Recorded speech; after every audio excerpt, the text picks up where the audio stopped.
Hello, everyone. Welcome. It is Monday night, time for revolutionary change. I'm Jen Perelman. I don't hear you. Now you can, I think. Now I can hear you. How's everything going? It's going good. You can see behind my curtain a little. I'm a little bit hesitant for people to see what's behind the curtain. I see some kitchen of some kind. Yeah, well, it's the kitchen, but you never know what could happen in there. I've got these neighbors that really like to rev their motorcycle like really loud. I don't know what type of a bike it is, but I don't know. I just noticed that in the background. It's like, guys, if you're starting the bike, like get on the bike and go. Just don't let it sit idle. Yeah, Guys, these are urban problems that I don't have. Yeah, I guess so. You're living out in the middle of nowhere. You don't have to worry about. I hear a tractor I hear the tractor. I hear cows sometimes, but yeah. But those are sounds that I think you probably like hearing. So. Oh yeah, for sure. So hopefully Dr. West will be here any minute. Obviously, we've got a lot to talk about tonight with both him and Caleb Maupin. And so, yeah, we hope you guys are doing well. If you haven't already, make sure you smash that like button. Let's get this out there to as many people as possible. The algorithm hates us, guys. We're being slant. And it's weird because I feel like we keep increasing subscribers, but we keep going down in money. Yeah, that's true. So guys, check us out on Patreon. Consider supporting on Patreon because Google is not good to us. Guys, we don't need a lot of money. If you have any potential benefactors out there that would be interested in sponsoring our channel, I mean, Jen has said one of the reasons why our channel gets suppressed the way that it does is because we do have ads on our channel, and we're not exactly considered an ad-friendly channel, but as long as we're here, they're going to play them. So, you know, I've seen in certain circumstances where we weren't able to do ads on a given video. I remember the Michael Jackson video on Palestine in particular. That one would not get monetization, and we ended up getting over 35,000 views on that clip. So that to me is a reflection of, we know, as I had pointed out during one of the segments I did on Saturday, we talked about the fact that Alphabet, the irony behind that name of a mega corporation, but Alphabet owns YouTube, owns Google, and a whole bunch of other multinational corporations. And as you can imagine, the powers that be within Alphabet are all Zionist Jews. So that should not come as any surprise that they don't think very highly of our channel. So that's one of the true downsides to trying to do it. Yeah. I mean, shocking that the Zio-owned media universe doesn't care for our takes. Why would they care? This is the byproduct of the broken system. And so if Rach, if you're in the chat already, I just want to check with Mrs. West to make sure that everything's good to go. We want to obviously make sure, because I thought he was going to come on at 7. I'm not sure if she is. I'm not sure if she's watching. She was here at 7:05. Yeah, I'm not sure. Okay. Well, we'll go till 7:15 Eastern, just in case. Okay. So if anybody's wondering whether things are going to get bad for Zionists everywhere, Colin, can you send me just the message from Dan Goldman that I had sent you earlier?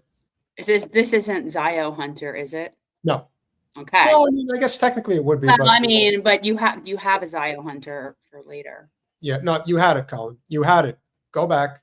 Go back. No, there it is. Go back.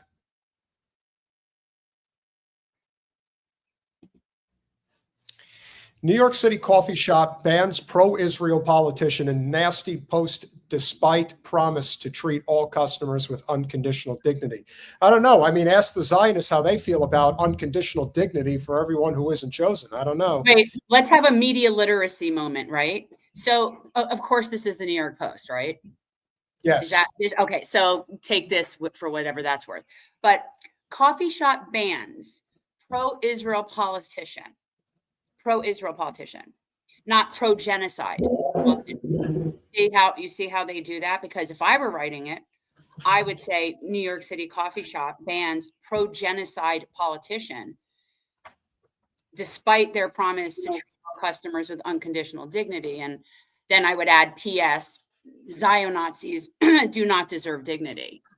So I also would think that they're not even really fully fledged people. So I'm not entirely sure they would qualify as a customer. But yes, he is a pro-Israel tool. And apparently he was asked to leave and refunded his $9.82 for what not only that, but this gas man coffee drink.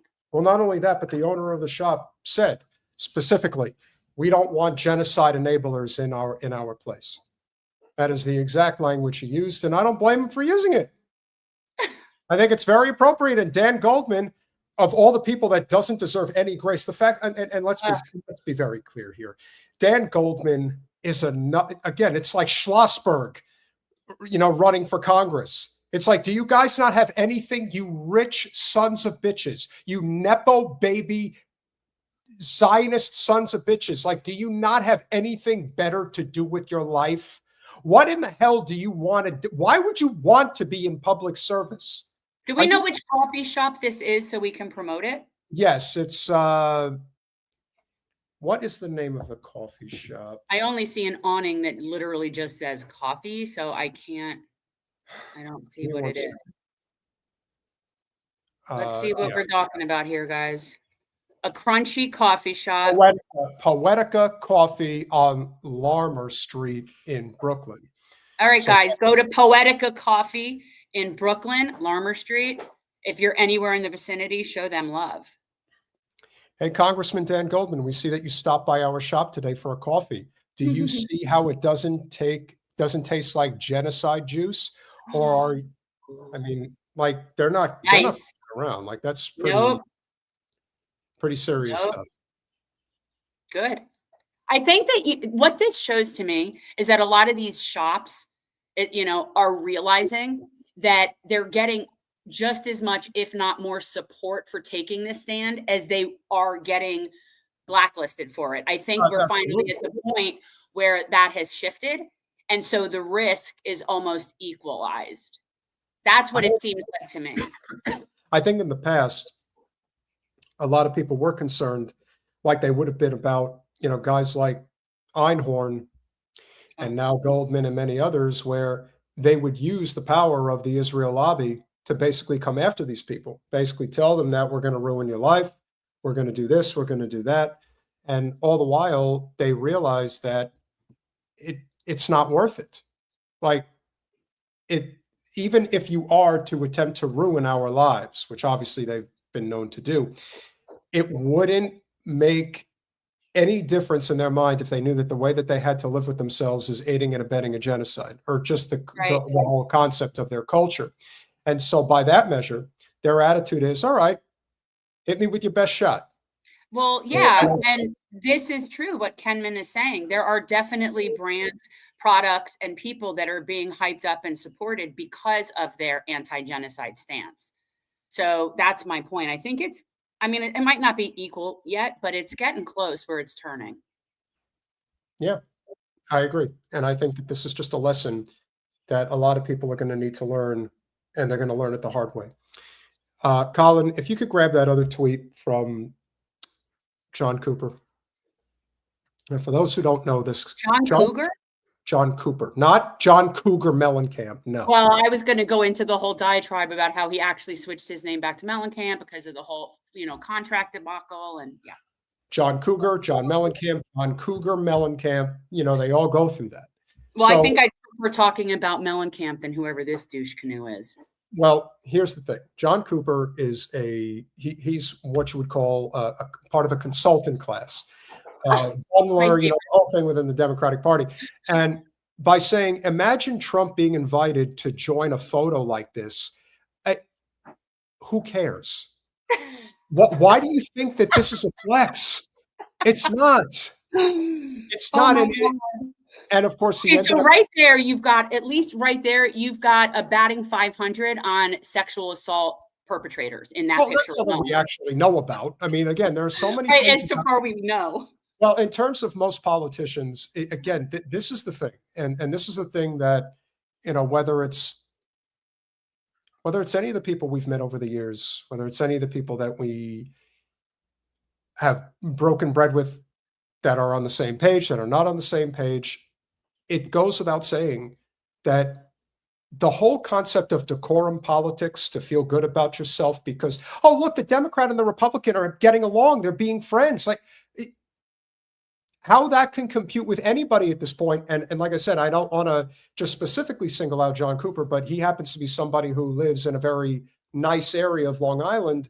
And that, I think, in many ways exposes what the primary issue is here, that obviously, Dr. West and many others have spoken on in a very profound way, which of course is the class struggle, the class war.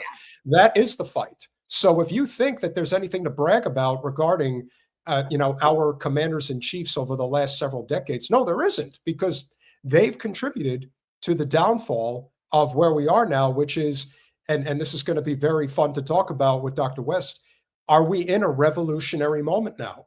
Are we there? And this is... I'm there. I'm there. Oh, I've been there. I don't know where you are. I'm there. Well, the amazing thing is that the first time we spoke with Dr. West was the day after, I believe, or the day after, it was the day after the 2024 election. And how much has really changed since then?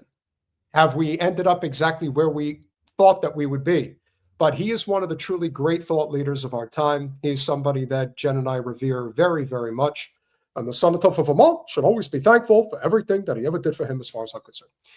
Dr. West, a pleasure. Welcome back to Revolutionary Change. Oh, you all are so kind. I'm telling you, I just hope that your loved ones are in good shape. I like the smiles that I see on your faces. That means you got some joy in your heart and soul in such a grim and dim moment. Always when you come on, we're always having a little hope in our soul. We're getting our soul in our soul when you come on.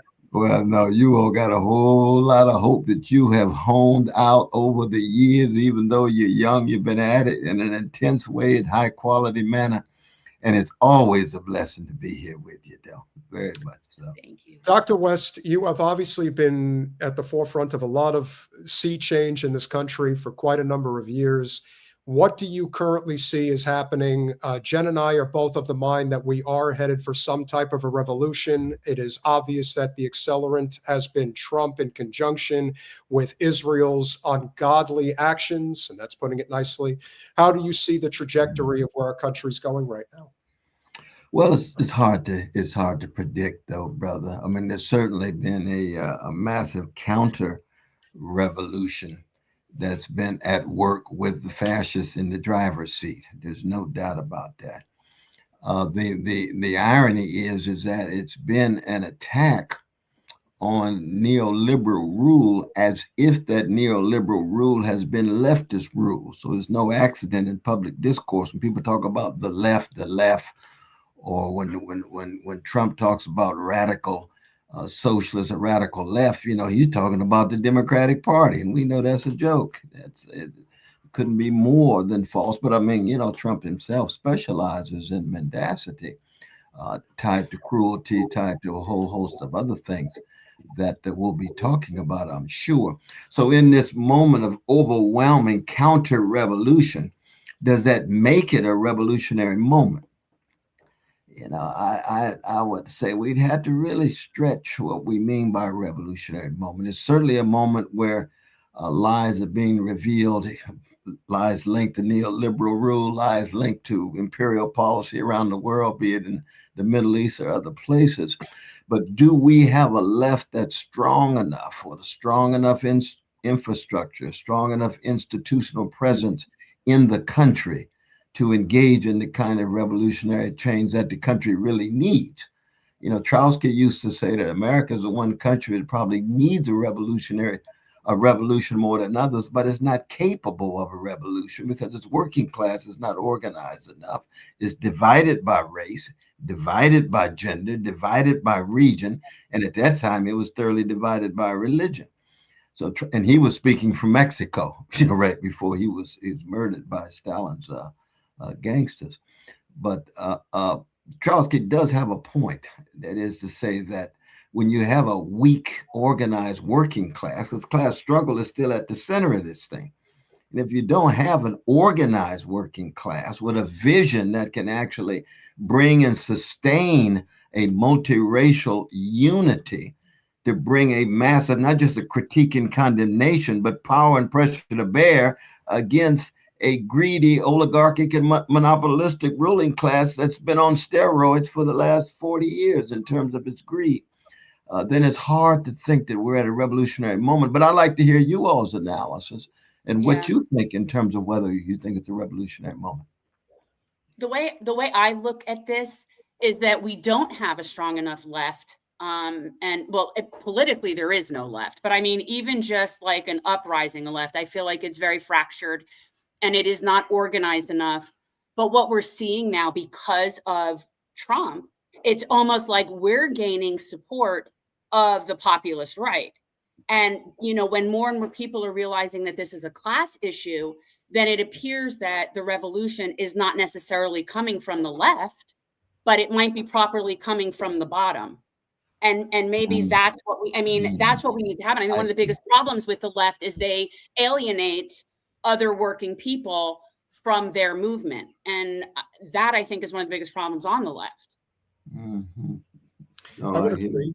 I think that what we have seen, and this is just my personal observation, is that if there is one true left leader in the United States right now that is in elected office, it is Mayor Mamdani in New York. I think the things that he has done, particularly financially speaking, how he has made it his mission to basically say the oligarchic class is not going to rule this city anymore. And if you guys are going to try to test me as to whether or not you're just going to leave, then do it. But the people of this city are not going to be subjugated by you any further. In addition to that, he has been canceling city contracts between New York City and Tel Aviv. And if you ask me, that's an even greater sign that he's willing to take the type of radical risks that Malcolm would be very proud to see somebody doing today.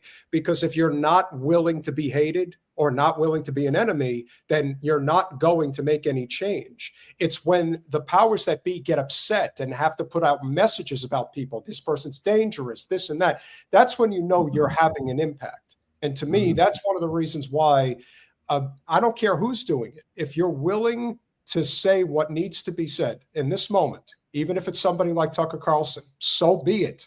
But something has to give. And that is the essence of any type of a revolution. You don't just need to have the working class united. You do need class traders as well. So figuring out how to build that coalition is going to be key.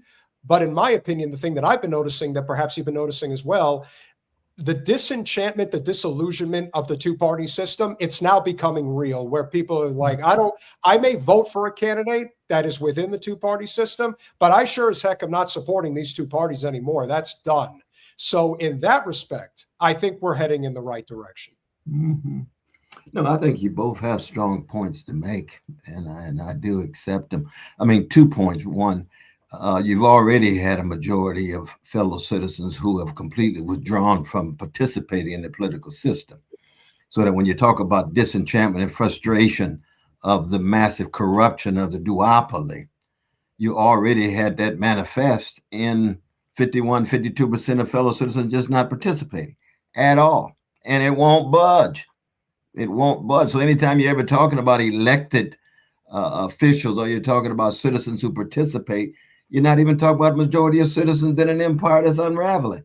So that's one very important point, because even when the frustration intensifies and increases, a lot of that intensity is manifest in those folk who have been participating and begin to see how corrupt the two-party system is and either try to opt for third party or third pre-party formations, because a lot of times it's not third party, it's just a certain kind of frustration that takes the form of a certain kind of rebellion.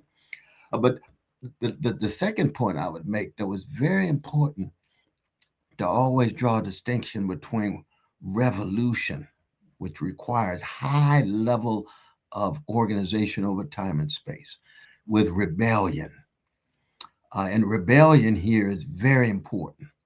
usually because rebellion has been associated historically, more so than other forms of resistance, with folk on the chocolate side of town. You see, from Watts 65 to Harlem 943 to Newark and Detroit 67. We can go on and on and on. LA 92.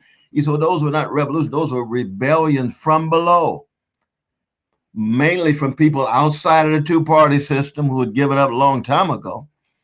And yet its response usually to police. Now, you see, on the chocolate side, where I spend a lot of my time, I'm sure you all do, but I spend a lot of my time there. What are the issues?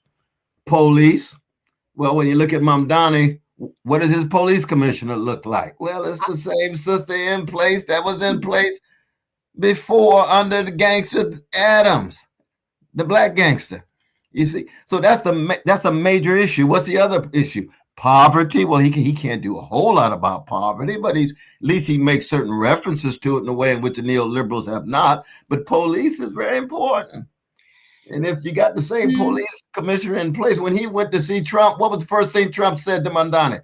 I love the fact that he's got my dear friend Tish still in place because we both agree that she's wonderful. Well, you see, you got a certain convergence of both ruling class mentality and social democratic. Because I mean, Mamdani, I support him. I'm a critical supporter, just like Brother Sanders and Sis AOC. I'm very critical of them in a lot of ways, but I support them because they're so much better than the others.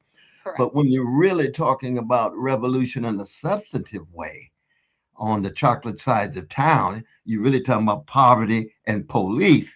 And you and I, all of us know that, you know, for serious socialists, I go back to March 82 when DSA was founded with Michael Harrington, Barbara Ehrenreich, and Stanley Aronowitz, and Bogdan Dinich, and a host of France, Fox Pivot, and what have you. You know, serious socialists always call for the breaking up of monopolies. They call for the breaking up of the oligopolies. You know, it's not just controlling, it's not just regulating. You want to break them up. You want workers' control in a serious sense. Now, we know that might be utopian, but that's what the socialist vision is all about. So it's not just a matter of expanding social programs. That's progressive liberal stuff.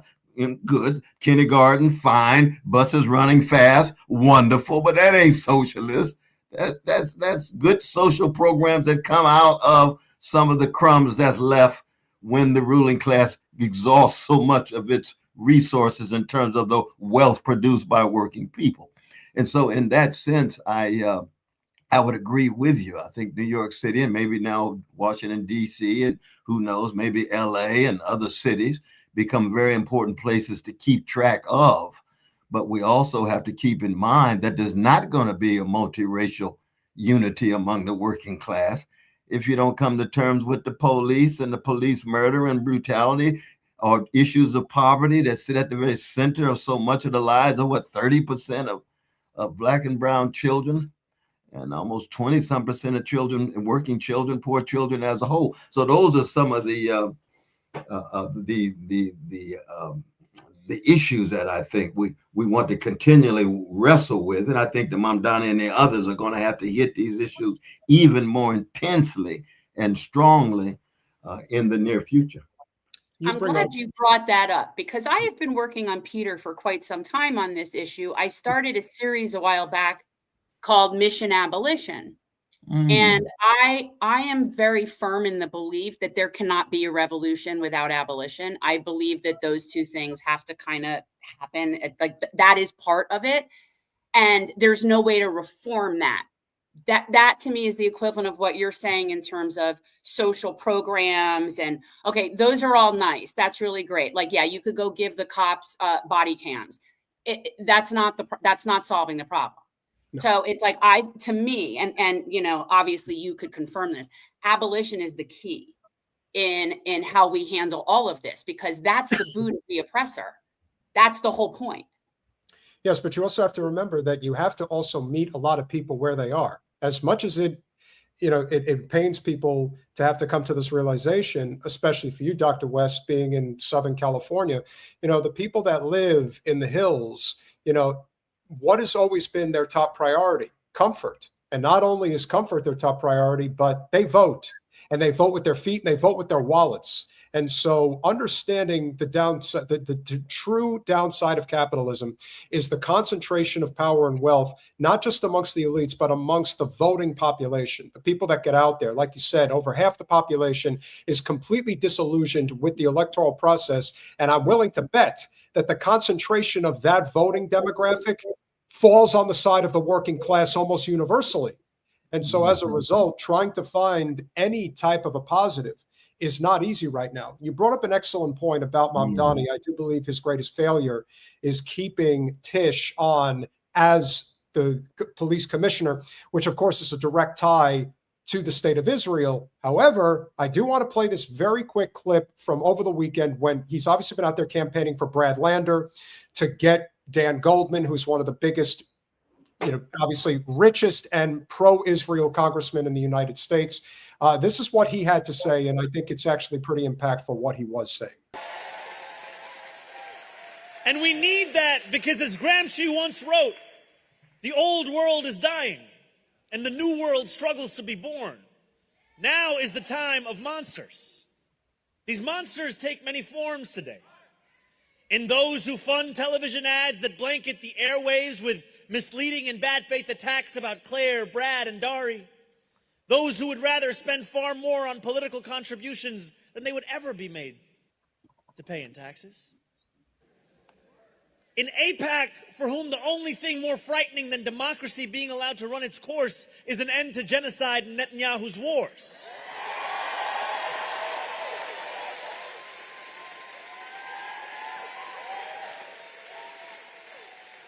They move millions in dark money to accomplish a single goal: to preserve their power so that they can turn us against one another, instead of our leaders turning towards the moral change we all know to be necessary. In a politics that for too long has asked working people to lower their expectations, to settle for less, to become satisfied with small victories while our wages grow even smaller and our costs grow even larger.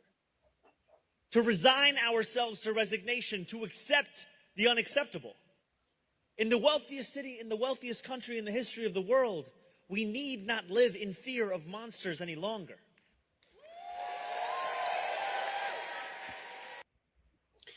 Now, apparently, the Israel lobby completely lost their mind over this. I don't even think he was really being that aggressive, but... Did he even mention them? Yeah, he did. Okay. Well, he mentioned AIPAC. And he's willing... it's funny. You often say this, Jen. Our bar is in hell. So anything above that bar is That's a wonderful way of putting it, Sister Jen. No, but my dear brother, though, see, Mamdani, I mean, he's a fascinating figure for me because he certainly is a younger generation enactment and embodiment of the democratic socialist tradition that I've been a part of for over 50 years. And that's why I've been such a critical supporter of him. But at the same time, you see, when you talk about somebody like Tish, you're not primarily talking about imperial policies of genocide and ethnic cleansing in Gaza. You're talking about stop and frisk in Harlem, or stop and frisk in Brooklyn. Or you're talking about providing information for ICE so that when the neo-fascist elites come into your town, you've got to coordinate with them. You got to cooperate with them. That's part of the nature of the cooperation of the repressive apparatus at the local level with the repressive apparatus at the domestic level. So that when he decided to hold on to Tish, and of course Tish herself is what? Part of a family that has billions of dollars of real estate. Exactly, real estate thing. So that when he was talking about, monsters, now you talking about Sister Jennifer herself and the Tish family. Well, let's be clear about this, brother Mayor. You said this is part of your cabinet.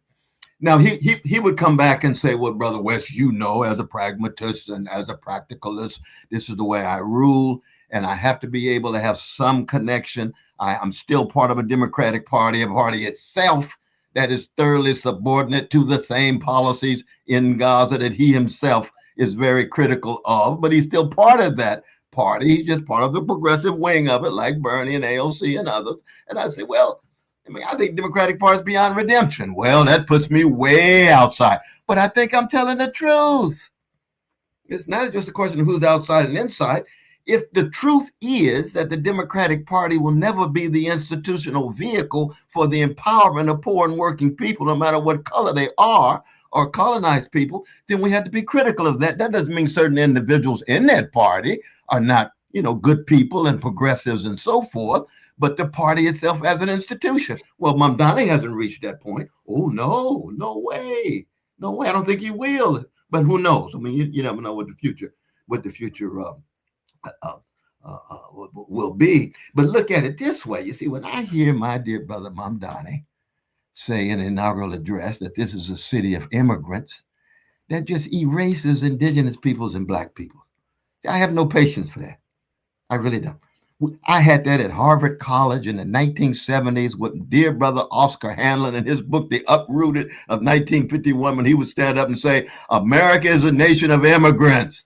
We say, no, Professor Hanlon, no, tell the full truth. You wouldn't even have the immigrants coming to the empire if you didn't have the land stolen and if you didn't have the stolen labor of African folk that created the very context and nation or institutional or constitutional republic as an experiment based on those barbarities. Let's just tell the truth. I'm still very committed to America has democratic possibilities because I believe you had to have a dialectical read of this thing. I do, in fact, think that the struggle against British imperialism had some positive elements to it. Some of my left comrades would say, no, Brother West, it didn't have any positive at all. And they're still my comrades. I just disagree. I think that anti-imperialist struggle against the British Empire did create some democratic possibilities that even black folk could get in on, even indigenous peoples could get in on. But that's a larger discussion. But when I'm talking about Mamdani, when I hear him using the language of immigrant at the center, rather than, now in this speech that I just heard there that you all just provided, I didn't hear too much talk about immigrants. I heard class. That's a little closer to my heart. Not because I'm anti-immigrant. Oh, no, my God, America without voluntary immigrants is inconceivable with the levels of contribution, artistic, political, existential, religious, and so forth and so on. But they're part and parcel of a larger whole that also goes hand in hand with indigenous peoples and certainly goes hand in hand with black people. So you just want to talk about the whole, that's all. That's what I'm requiring, because if in fact you end up with a talk about, well, we're a nation of immigrants, then you're going to overlook the 250,000 black folk who under gentrification were pushed out of New York City. And if part of DSA, if part of their social base are some of those gentrifiers, then you got a gentrifier sensibility in your democratic socialist project, which ends up having a settler mentality in this democratic socialist project. And as a democratic socialist, I don't want any settler mentality. I don't want gentrifier sensibility. I want moral and spiritual commitment to poor and working people, no matter what color. But it means when you talk about working people, you're not primarily just talking about immigrants. You're also talking about the ex-enslaved and the ex-Jim Crow, who are now still very much dominated and subordinated by the ruling classes that he rightly criticized in that speech, and the imperial elites that he rightly criticized when he talked about our precious Palestinian brothers and sisters in Gaza. It seems to me that, and this definitely happens on both sides, whenever there's some sort of sectioning off of people or virtue signaling, whether it's about immigrants or even if it was specifically just about American descendants of slaves or whatever the specific group, it could be LGBTQ, that is completely, to me, a partisan tool that they're using to crush the uprising, because that's one of those things that they play on all over the place. So at this point, anybody who's affiliated in the duopoly is literally just interfering in the revolution. That's all you're doing, is interfering in the revolution. Dr. West, what was if you could look back on it now, obviously it's been a little bit of time where you can have some reflection. What was the experience like from a positive and perhaps even from a negative, running for office, going around the country, experiencing what it's like to be scrutinized in a way that becomes a lot more personal in many respects when you're a candidate. And maybe some of the lessons that we can still learn today, particularly, Bernie's run, I still say in 2015, 2016, was the best thing we have seen in our respective lifetimes. And it is still a crime, as far as I'm concerned, what the Democratic Party did to him. And we all know that they did. Absolutely. But what was that experience like for you personally? What were some of the positives and even negatives that you went through going through campaigning? Well, I mean, one, my dear brother, I just had a wonderful time, man. I met some of the most magnificent human beings in so many different states in the country, on the ground, in their own context. You talk about meeting people where they are. Now, I've been traveling the country for 50 years with lectures and what have you, but it's a very different thing when you're actually in a campaign. And there with Melina Abdullah as my vice presidential candidate, God bless her, we just had magnificent energy coming our way.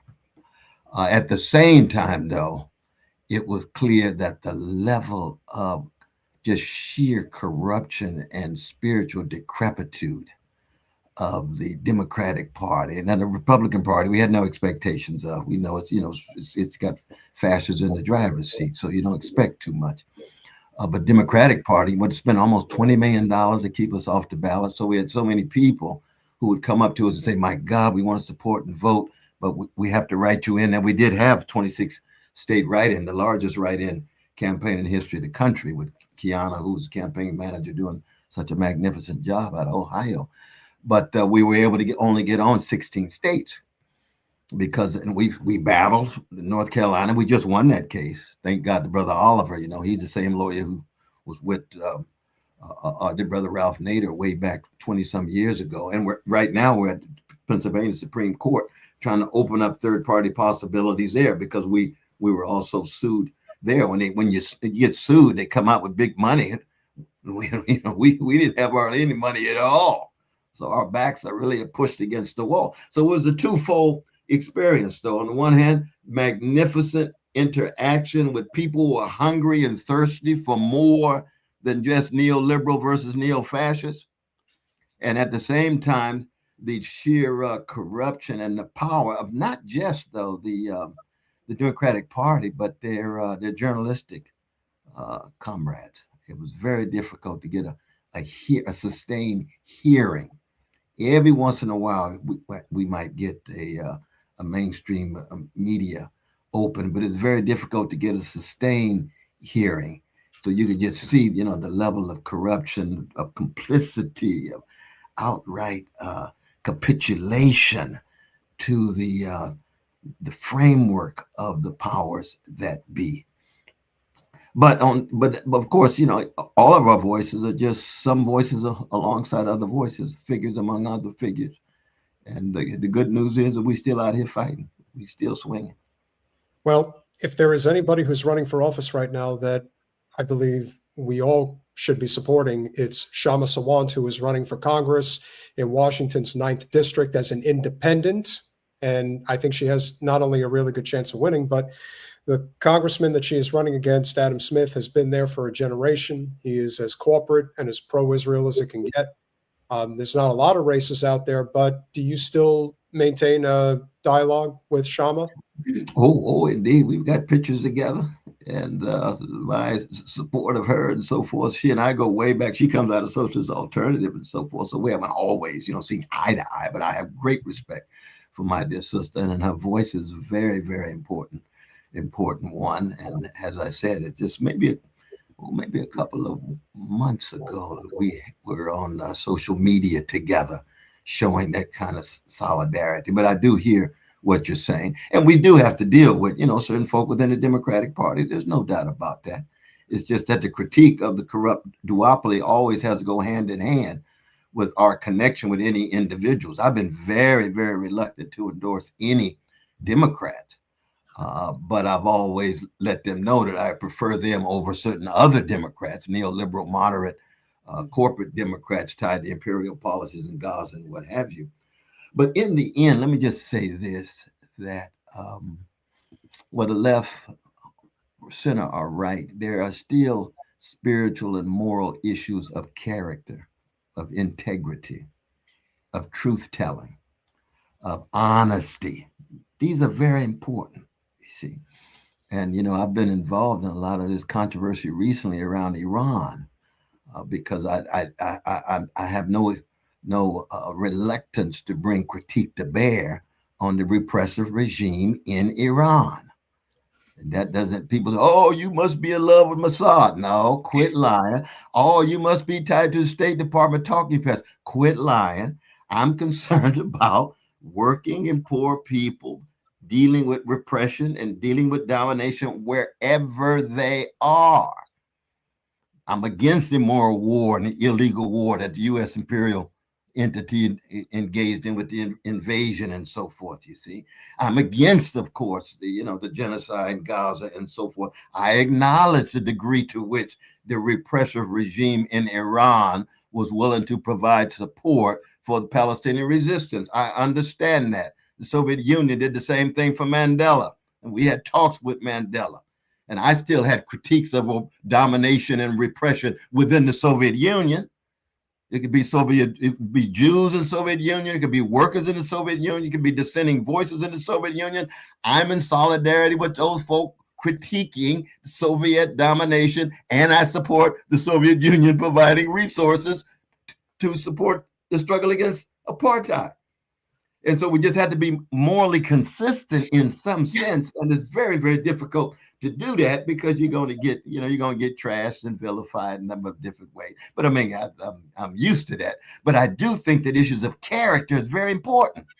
It really is. There are such things as right-wing gangsters who rule and left-wing gangsters who oppose that rule, but still treat their own folk in very repressive ways. We had to be able to point that out and still acknowledge that we got our eye on class struggle, we got our eye on imperial policy, and we got our eye on the magnificent humanity of poor people and working people wherever they are.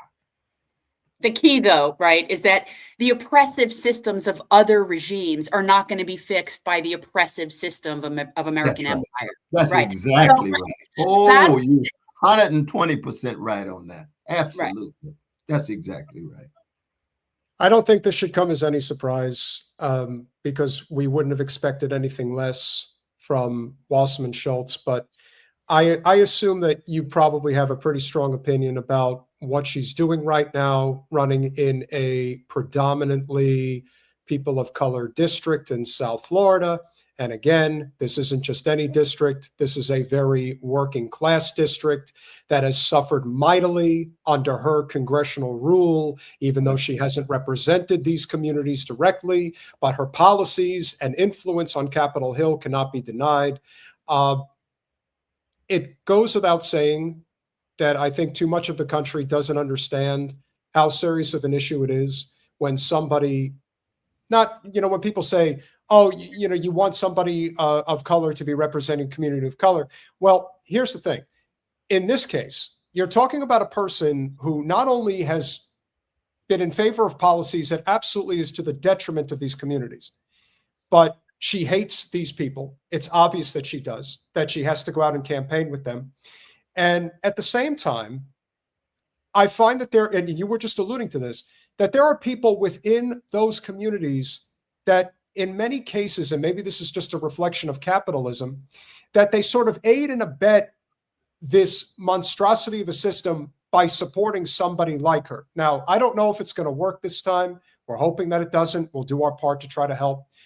How do you look at a situation like this and how the continued subjugation of communities that are struggling, especially communities of color, and how it's coming from the Democratic side as if to say, because the Democrats are doing it, we don't need to really talk about this. But yet if it was a Republican doing it, you sure as heck know we would be hearing about it until the end of time. Your thoughts? No, but brother, I think you laid it out with such clarity that you provide the sources of a powerful answer to your powerful question.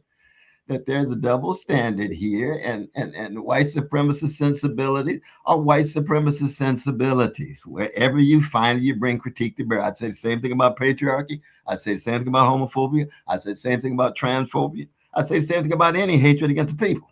Muslims, Arabs, Jews, whoever it is, Italians, Catholics, and so forth, right? These are moral issues. And you would think that someone in the hierarchy of the Democratic Party could have a conversation with Sister Deborah and say, you know exactly what you're doing. Do you know the level of disrespect this sends?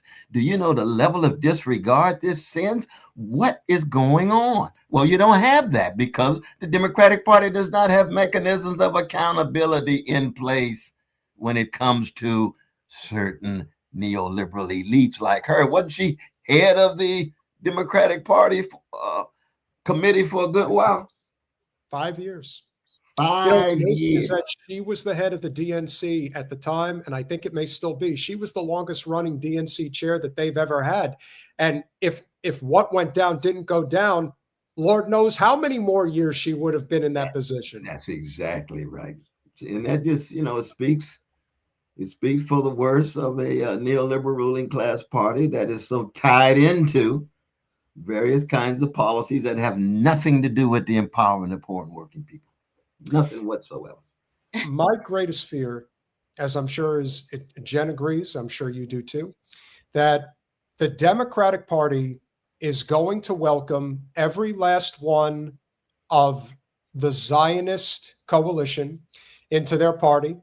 If the Republicans are going to continue to move in the direction of a more America First libertarian-esque movement, and by that measure, because if the most loud and prominent voices in this country are the likes of Tucker Carlson and Candace Owens saying that we are doing away with this unholy alliance with Israel, and yet when I look at the Democratic side, you could say Hassan Piker, but Hassan is also fiercely loyal to the Democratic Party. And so once you get away from that, who really is out there saying what needs to be said? Because if you're going to have a break, you have to have a clean break, especially on this. Like if genocide is not a red line, then what is?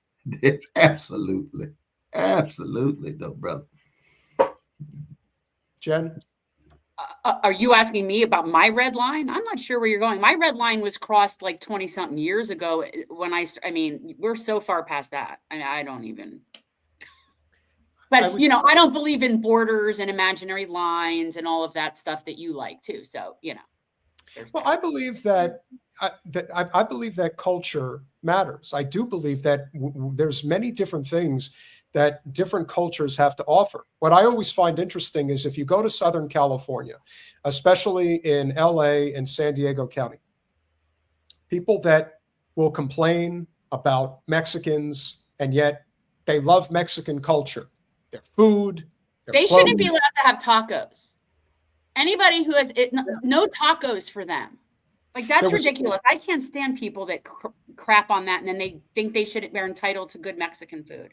Well, then there was a great meme that I saw online of the difference between going to a white person's barbecue and a black person's barbecue, and they simply showed the difference between the macaroni and cheese. It is a big difference. That is a big difference. One side, which is the white side, is like this bland, Kraft mac and cheese.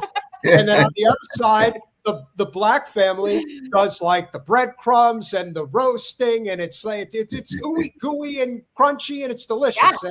Yeah. And and that's why I think food is also one of the great equalizers when it comes to bringing people together. But I just think right now we're reaching a point where I think a lot of those barriers are being broken down because economically it is getting bad, like really bad. And we're also of the mind that, and I was in California recently, gasoline is $6 a gallon there. That's nothing compared to where it's going. It's going to get even worse than that. And so when people are looking around saying, oh, yeah, let's just complain about the culture war now. No, it is the class war. It has always been the class war. And that is the only thing that the people in power care about. You talk about why you don't have enough, make enough money to live. That's when they're going to start doing stuff. That's why even though we have our disagreements with Ro Khanna, he has been doing a good job. And the fact that Elon Musk feels the need to single him out specifically, like he's like a criminal, I'm like, oh, well, whatever Ro's doing is clearly making an impact, because if you're pissing Elon off, that's when you know that's when you're doing something right. That's what I see. And your thoughts as we wind down the conversation, where you think things are going in terms of the class solidarity, which is obviously the key to whatever type of rebellion or revolution we have coming. Well, I'm glad both of you all are accenting these issues of class solidarity. But you can't have class solidarity unless you have persons who have enough courage to cut against the grain of the neoliberal forms of what used to be called identity politics.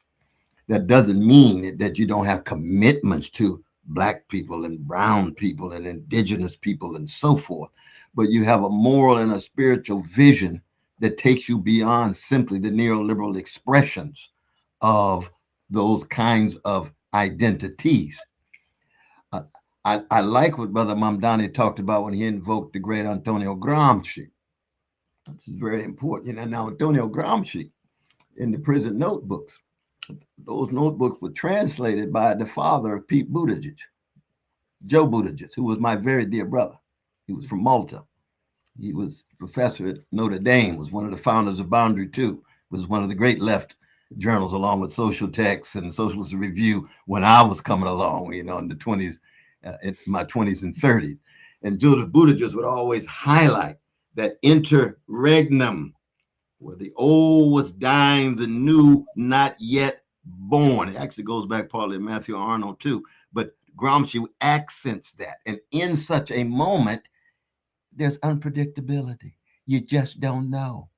There might be major breaks within the Democratic Party who think seriously of a critique of the corporate duopoly that we're talking about, and then we're in a different moment. We tried to get Bernie to break in 2016 in Philadelphia, right? That's what Chris Hedges and the rest of us were trying to do with Bernie after, I and Nina Turner and others had done over 75 events with our dear brother. But he decided not to. I love the brother. I just disagree.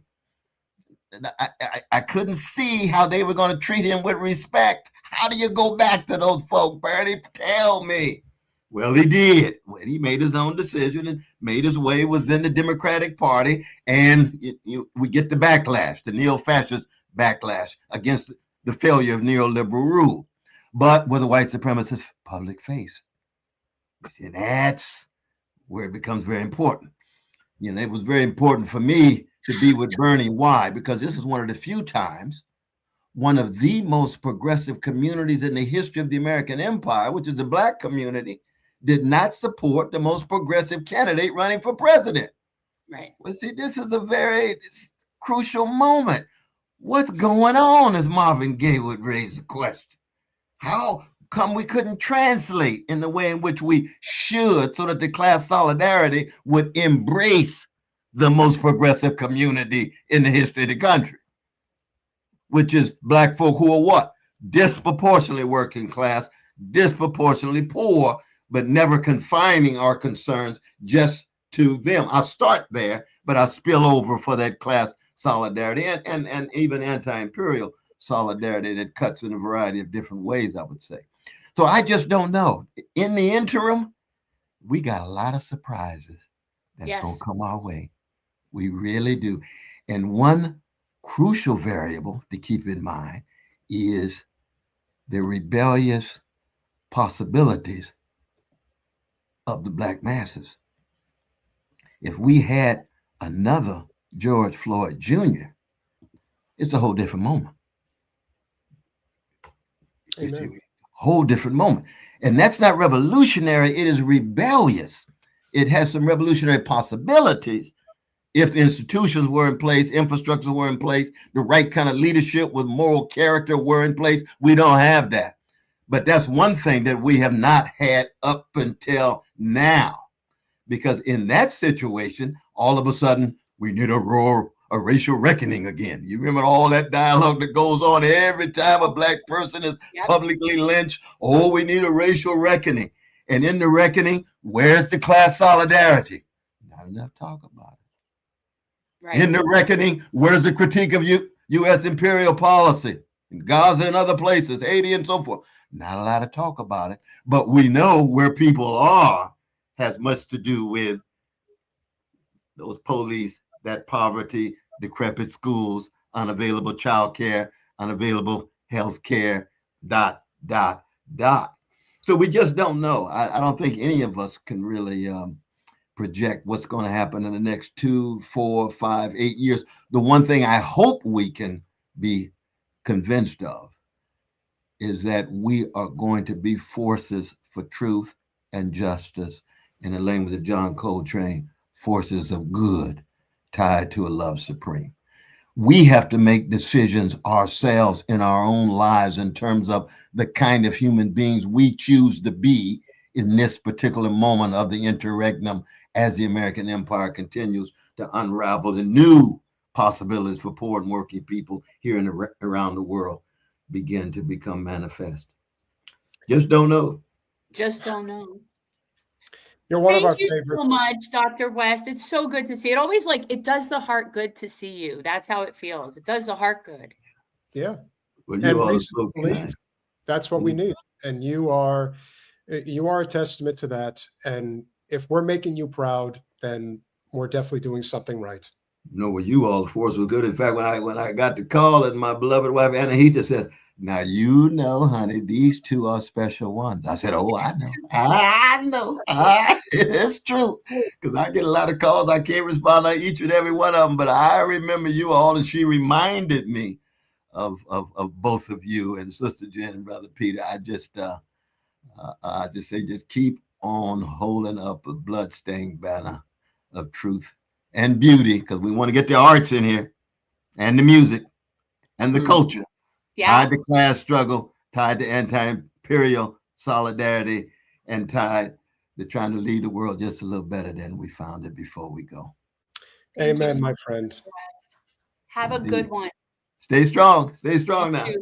Thank you, sir. All right. How could you not love that guy? I can't contain it. I can't. And you know, and you know what's so sad to me? I need to at some point see him in person again and do a photo reshoot, because my one picture of me and Dr. West is so sad and blurry, and this stupid girl who was taking it didn't even know who that was, and she was stupid, and it was just yeah. So I have a blurry and yet sad photo of me and Dr. West together. You know, the thing that he brought up at the very end, which I think is very true, and it would have required us to have an even lengthier conversation, but, you know, the thing he brought up about the arts and culture and that type of thing, if there is something that I can definitively say that has been one of the worst aspects of the whole Trump phenomenon, is the complete disillusionment and disregard for the arts, for culture. It can't be ignored. And I'm just thinking out loud. I mean, you know, he hits a lot of good points as far as that's concerned. But again, he understands the interconnectedness of the universe. Yes, and that is something that people don't understand. Everything is intersected, and he sees that very clearly. He has a very good understanding of the interconnectedness of the different issues. Well, we're going old school tonight. We are having back-to-back guests. We haven't done this. Yeah. But sometimes that's what you have to do to accommodate, because scheduling is everything, especially right now, because got to have some very important voices. Let's go from Dr. West. Let's go to Caleb Maupin, because we recognize this moment that we're in right now is, whether it is, as Dr. West said, rebellious, or is it revolutionary? Maybe it's both. And for somebody who has written a lot of books, who has shared a lot of his thoughts through his YouTube channel and a lot of other mediums, he has been doing some excellent work. We're very pleased for the first time, and hopefully not the last time, to welcome Caleb Maupin to Revolutionary Change. Hey, how you doing? Hi, nice to meet you. I feel like I've seen you, but I've never met you. It's nice to meet you. Well, there you go. Familiarity is a great thing. Yes. Yeah. Caleb, what has been, from your perspective right now, because obviously, you know, you've been on a number of different channels. Kim Iverson is a friend. You've been really like not holding back. I mean, people call you a radical, but I think you're just a truth teller. And I guess telling the truth these days is considered radical. Where do you see things going in this moment, especially in lieu of what's happening in Iran? And I mean, I personally think that Iran has the checkmate because they hold the key to our economic survival in many respects. The Strait of Hormuz is basically closed off, then we are looking at economic catastrophe. And Iran has made it very clear you have two choices. Either you do it our way or you can go with Israel and be screwed. How do you see it unfolding at this point? Well, you have to put it in the context of what's going on the bigger picture. We've got a global economic system rooted in colonialism, the old order of Wall Street and London running the world. That system is in a severe crisis, and it can no longer function. And around the world, we're seeing countries that have broken out of that system that are continuing to rise. And the desperation on the part of our leaders is rising. Living standards are going down here in the Western countries, and they are getting more and more desperate. And Iran has endured. I mean, the United States was not willing to make the sacrifices on the battlefield that it would have taken to forcibly reopen the Strait of Hormuz. So Iran has brought the United States to the table. Now, I have questions. Is this real on the part of the White House? Is the White House really just upset with Israel and wants to give Iran a good deal and Israel is opposing it? Or is this just kind of a good cop, bad cop routine? I don't really know what's going on behind the scenes. It does look to me like J.D. Vance is trying to make sure that he can have a presidential run in 2028 and not be tainted by this war. If he can be seen as the guy who solved it, as the guy who maybe stood up to Netanyahu and solved it, that'll certainly frame him well if he runs in 2028. And so, you know, this war, look, the Trump administration, I mean, their second term here has been an absolute betrayal of so many of the people who voted for them. No new wars. Here we are. Solving the inflation. Here we are. I mean, Trump has slapped in the face millions of people who voted for him because they saw him as at odds with the political establishment. And right now, the country is not happy. The midterms are not going to go well for the Republicans, but we have a Democratic Party that you all on this podcast have shown is not much better and is very much, serving the same forces. So what is going to come next? That is the question.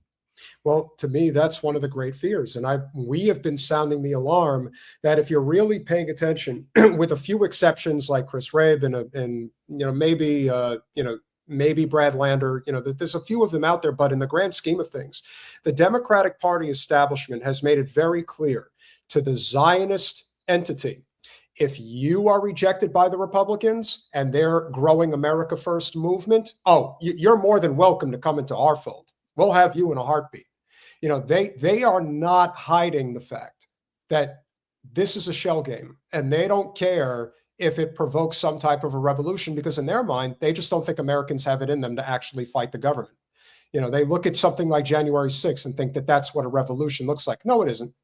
It's much deeper than that. And that's where it's going to be interesting as we go forward.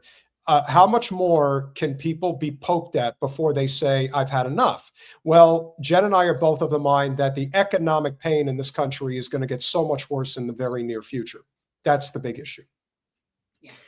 Yeah, you have to think of it kind of like a drug addict, because that's the relationship America has with war, right? When someone first starts taking drugs, they're doing it to have fun, recreational or whatever, but it gets to the point that it becomes a habit. It becomes something they need. They need it just to feel normal. And then after that, the normal that they feel gradually gets worse and worse and worse. And that's the way it is with war. When war started out, it was a little bit of a stimulus. It helped stabilize the economy. And then we got more and more reliant on it and more reliant on it. Now this system cannot continue without constant wars. This is what Rosa Luxemburg wrote about in her famous Junius pamphlet that she composed at the beginning of World War I, where she said, there will come a time where these kinds of ugly wars are the constant necessity.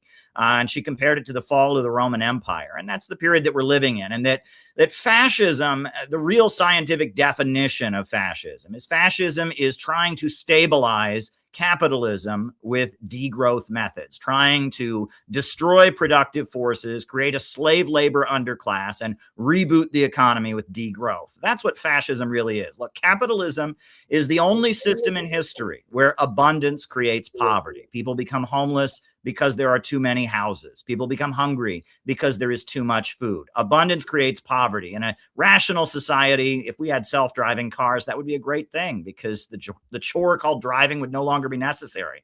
But in our highly irrational system, self-driving cars would mean all the Uber drivers out of work, all the truck drivers out of work, all the traffic courts and state highway patrolmen out of work. It would be an economic disaster. That's not rational, right? And when you have a system where profits are in command and production and the whole economy centers around maximizing profits for a private group of owners, you get a situation where the more efficient technology becomes and the easier it is to produce products, the poorer society gets and the more unstable the economy is. That's not rational, and that's the problem that we have. And, during the Great Depression, they had a prolonged crisis of overproduction, which is what we've got right now. They had a prolonged crisis. And the method of trying to stabilize the economy in Nazi Germany was they created a slave labor underclass of concentration camp inmates. They restarted military spending, and they were able to eradicate unemployment and reboot, the German economy for 2 or 3 years. But then after 2 or 3 years, they were right back where they started, and they launched World War II as a way of trying to keep things going. And that fascism is degrowth, is an attempt to stabilize the capitalist economy by engaging in destruction. And when we hear the ultra rich at the World Business Forum talking about, they have these dark, high-tech dystopian visions of, you'll own nothing, you'll live in a pod, you'll eat bugs, and you'll be happy about it. That's Malthusianism. That's what they've always wanted from the time of Margaret Sanger and the Rockefeller family right up to today. The understanding is for them to stay at the top of the world has got to stop growing, and they've got to drive down the population. And so they've got to stay at the top, and they can't let humanity keep growing, even though that's the nature of humanity. We are a growth-oriented species that builds and expands, etc. They've got to stay at the top, so humanity has just got to be, shoved downward and destroyed in order to keep them at the top indefinitely. And that's Malthusianism, and that's the vision that the ultra-rich have. And they frame it in terms of environmentalism, but I don't think it's really concerned about environment. Look, if you want to get beyond fossil fuels, what about fusion energy, right? China is doing great research on getting us beyond fossil fuels to something even higher. And I think, fossil fuels are a problem. I don't deny global warming, but the answer is to get to a higher energy source, to a higher level of energy flux density. That's what we need. And that's the reality, but they don't want that. The answer is, well, because of climate change, we've all just got to be poorer, and we've got to wage wars around the world against Iran or Venezuela or Cuba or Russia or China or any country that's broken out of our dominion. They're trying to save a naturally unstable system. This is globalism, imperialism, monopolistic capitalism in its death throes, dealing with the reality of when you have a system where profits are in command, it can't handle technological innovations. And humanity is a creative species. We've gotten beyond the artificial restraints and restrictions of this highly irrational system. And that's exactly why we're so far behind China. That's the part that I think people really don't understand.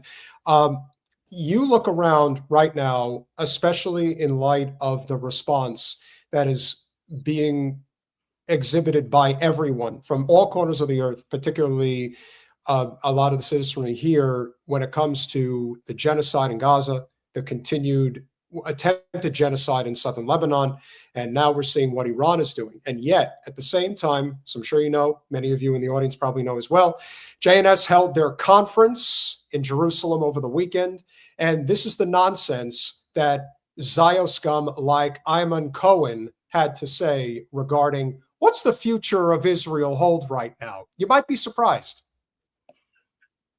One threat from America is the Muslim Brotherhood. CARE and the Muslim Brotherhood are trying to take over now Florida and Texas. And first they take Florida, then they take Texas, and then America falls. New York, they already took over. Now, it's not only a threat for America, it's a threat for Israel. In 15 years from now, Israel will have a war with Egypt. The Muslim Brotherhood will eventually take over Egypt. The Muslim Brotherhood, which is a Sunni jihad, now, after we weaken the Shia jihad, will be a threat to the world. Turkey is now taking over. Fidam Khan, what's his name? The foreign minister, Hakam Fidan, the foreign minister of Turkey, announced that we took Haleb, we took Damascus, and Jerusalem is next. The Sunni jihad is the next enemy. Israel needs to be strong. America needs to be strong. Unfortunately. Oh, cannot. That's so funny to me. I've met the CARE Florida people. I've met them. They're not trying to take over. That's the thing. I want to know who he's talking about. Also, the Muslim Brotherhood has nothing to do with anything that we're talking about. I don't know what he's talking about. Well, I mean, they just like to make things up. But this level of disconnect, and this is also one of the things that we've talked about at great length regarding the class war.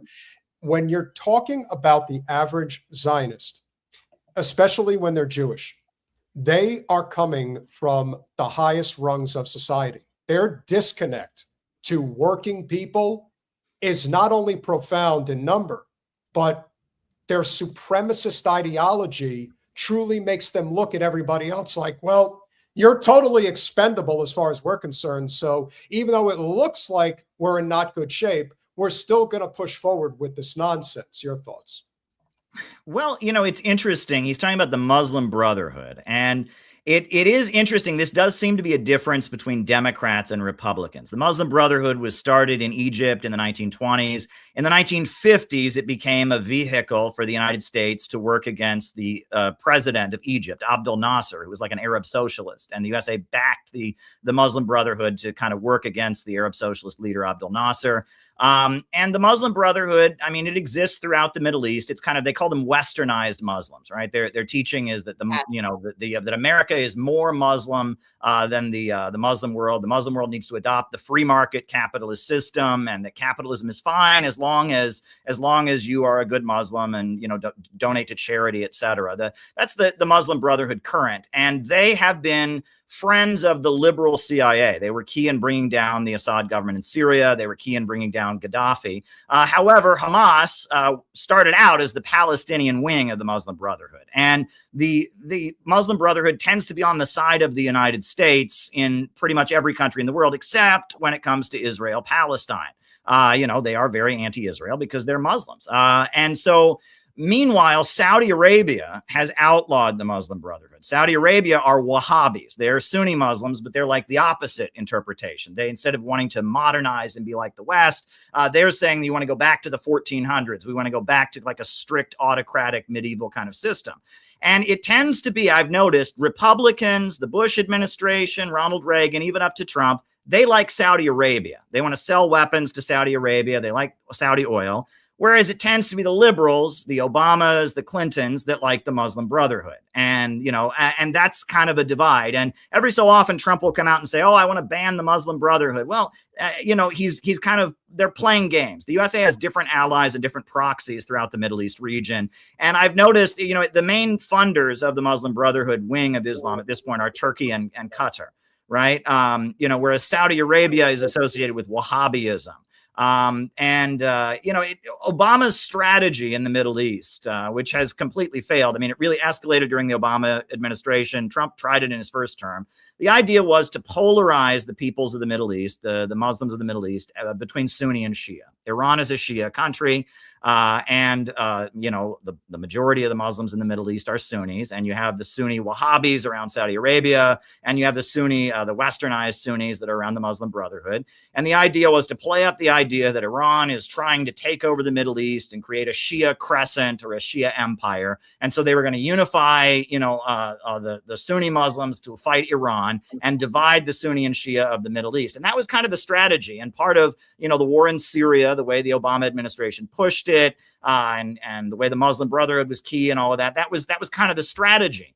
But October 7th and the aftermath has kind of thrown it on its head, because everyone can see now that the forces that are battling Israel and fighting against Israel are aligned with Iran. They are Shia Muslims, whether it's Hezbollah in Lebanon, whether it's Ansar Allah or the Houthis in Yemen, and whether it's Iran itself that is being targeted by Israel and by the United States. Every Muslim who opposes Israel can see that the real champions of the Palestinians, the true allies of the Palestinians, are aligned with Iran. So playing up the idea that Shia Muslims are no good, or false Muslims or apostates, that's just not a winning line in the Muslim world anymore. And that strategy that the Obama administration used to try and divide the Muslims on the basis of that, isolate Iran on the basis of them being Shia, that strategy has completely fallen apart. And at this point, the world is so horrified by Israel's crimes, and Iran is clearly the one fighting Israel. Iran has regained a lot of respect and a lot of credibility. I think, when we talk about the Democrats, the folks at Black Agenda Report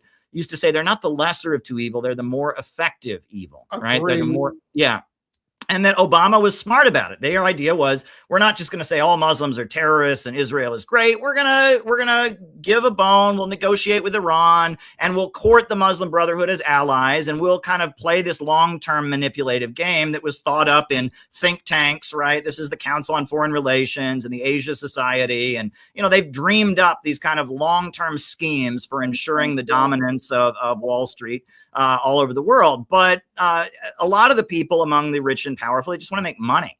And that, that long-term strategy that Obama had of kind of dividing the Muslims of the world while negotiating with Iran and perhaps sinking American influence into Iran and pulling off a color revolution among the younger generation, that strategy got in the way of Netanyahu's political career. He needs an Iranian threat in order to get reelected. And it also cut into the profits of the military-industrial complex. If Iran is not a threat, how are you going to sell loads and loads of weapons all throughout the region to all the other countries? And so basically a more effective strategy for Wall Street was nullified because it cut into the short-term interests of certain entities. And that's kind of how we've seen this play out, is the Iran nuclear deal may have been a more effective mechanism, but it was overruled.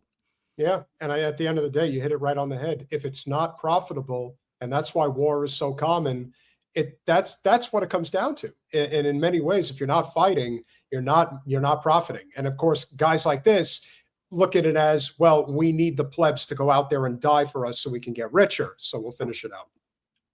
Weak. Now, imagine you're an Israeli prime minister today, and you understand that in 15 years you're going to have a war with Egypt, and you don't know who's going to be the prime minister, the president of the United States in 15 years from now. What do you do today to address that challenge?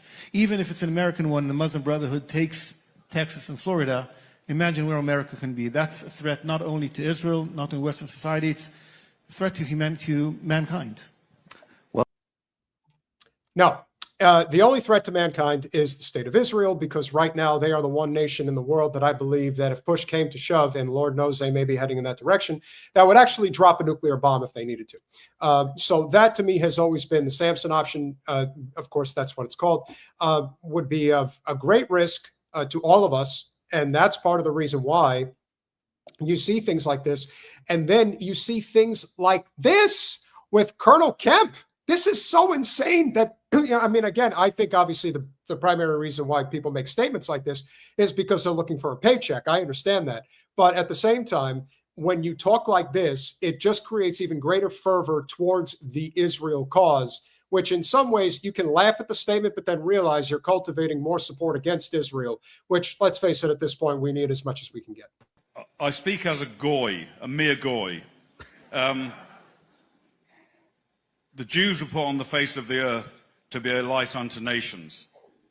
And Israel is being that light in defense of its own country.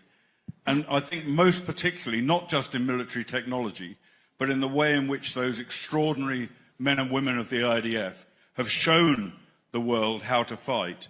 And many countries in Western Europe, which are going to face this violence, will be looking to Israel to see how they're going to fight. So the narrative is one thing, but action, I think, is even more important.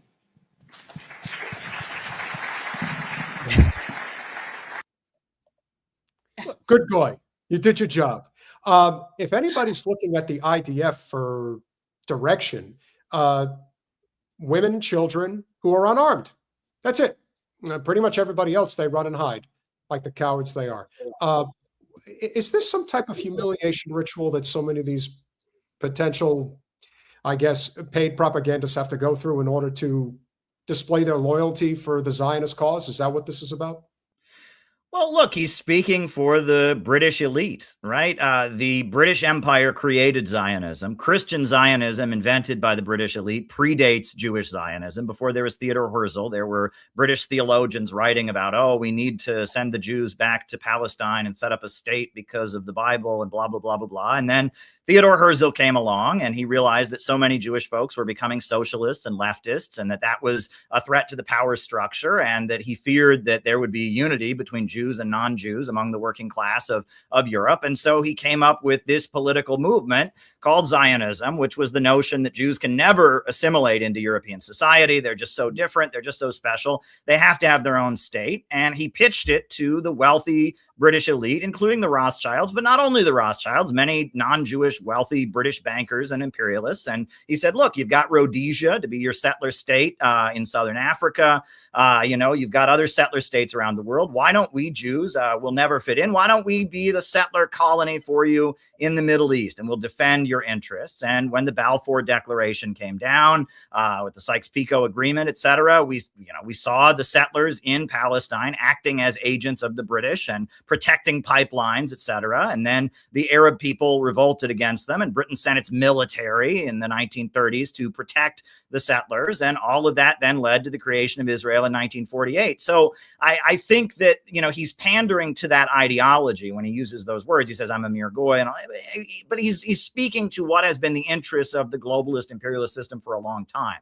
The Zionist ideology was fomented by the power structure, by the British Empire for their own ends, and has been that. And it wasn't until the Holocaust that it had a majority among the Jewish population. Until the Holocaust, the majority of Jewish people rejected Zionism and saw themselves as social democrats or communists or whatever. But after the Jews in Europe were killed in the Holocaust, and after British Jewish folks had kind of dominance, and after the horrendous events of the Holocaust, Zionism was able to get the upper hand, and we saw the creation of the state of Israel. And there were even a lot of leftists who were confused. Israel was pitching itself like it was going to be some socialist commune in the desert, right? I mean, the early years of it, I know a lot of leftists who said they sold trees for Israel while they sold the Daily Worker back in the 1950s, right? And it was pitching itself as a leftist cause. And it wasn't really until the 70s that Israel just kind of came to terms with the fact that it was a right-wing settler colonial project. I mean, the rise of Menachem Begin kind of confirmed that. But there was always an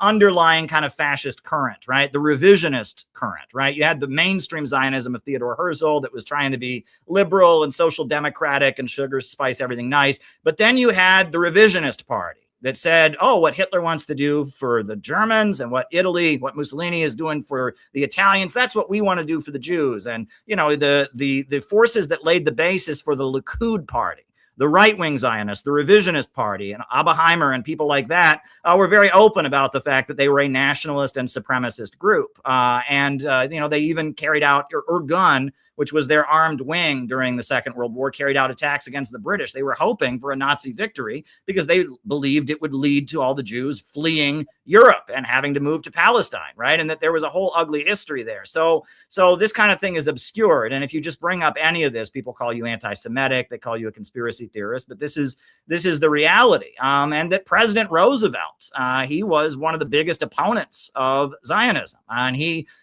was opposed to it. And in fact, I believe it was somebody named Niles who worked in the White House said that if Roosevelt had not died immediately after the Second World War, Israel would have never come into existence. That Roosevelt, he said, no, you can't create a Zionist state right there in Palestine. You just can't do that.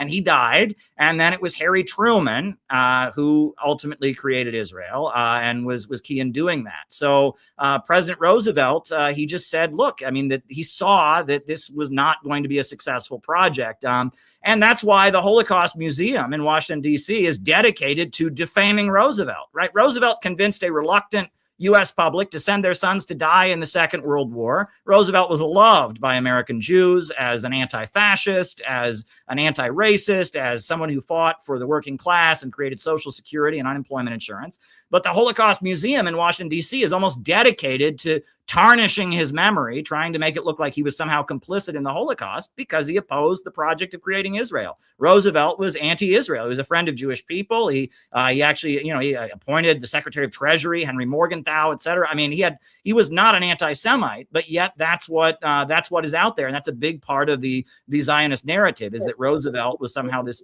bloodthirsty anti-Semite. There's a level of anti-populism underneath all of this. And when I talk about the Trotskyite to neocon pipeline, I've written a lot about this. Trotsky very much, he did not like the Russian people. He had been a victim of anti-Semitic pogroms and persecution. And for him, the Russian Revolution was only supposed to be a mechanism of spreading communism to Europe where it really mattered. And his contempt for the peasantry and his theory of permanent revolution was largely kind of an anti-populism. And, the break between Stalin and Trotsky, and the way Trotsky writes about Stalin and calls him Asiatic, baits him over his Christian background and all of that. Trotskyism was largely kind of an anti-populism. And as we saw the Trotskyites start working with the CIA, with the Congress for Cultural Freedom program in the 1950s, and how the CIA started courting like leftist intellectuals to make anti-Soviet propaganda that would appeal to leftists, and opposing McCarthyism while also waging kind of cancel culture campaigns against Lillian Hellman and Albert Einstein and people like that for being too sympathetic to the Soviet Union. And it was Irving Kristol who ran that program, a Trotskyist, and he eventually became the father of neoconservatism. And if you read Leo Strauss and what the neocons believe, it's anti-populism. They see Nazi Germany and the Soviet Union as the same thing, that's absurd. The Soviet Union saved humanity from Hitler. They see them as the same thing, and they see them both as examples of excessive democracy, that deep down, average people are just bloodthirsty anti-Semites and bloodthirsty authoritarians. And if they get their way, they'll create some kind of totalitarian state. And what makes America great is that we protect the intellectuals and we brainwash and control the average people so they don't get in their way. And that's the philosophy of Leo Strauss. That's the philosophy of Irving Kristol. And you can kind of see a continuity of that from Trotsky all the way up into modern neoconservatism and hardline Zionism. It is contempt for the people, the belief that the people are the enemy and the people are dangerous. And I see that in some of what we hear from the Democrats and their anti-populism, the way they see Trump and the Bernie Sanders movement is the same. They're both dangerously populist. They think populism is the greatest enemy. And that seems to be the narrative that defines, American politics. That's what you learn if you go to the university. You learn that the people are the enemy, that postmodernism teaches that there is no grand narrative. There's no way of understanding human history. There is no real truth. And anyone who tries to create any real truth is a totalitarian who's trying to control you and set up an authoritarian movement. This is the kind of thinking that has become dominant in academia. And you can see how all of this is connected. Jen, could you share your thoughts on, obviously, your family experience? So, there is this belief, especially from Eastern Europeans, particularly Russians and Polish people that escaped, during the days of the pogroms, that's where a lot of the growth and the Zionist movement actually came from. But Jen, what are your thoughts? That's of course what, created the fury amongst the Jews in this country for sure. And I know like my family was very much, there was like this generational trauma.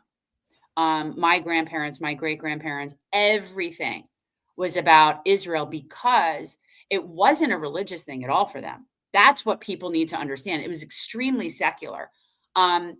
It was, the Israel issue was about their perceived safety. And it was made very clear to me growing up that if there's no Israel, Jews are not safe in the world. Like that was the key message that I was raised with as a Zionist. And so it was fear-based.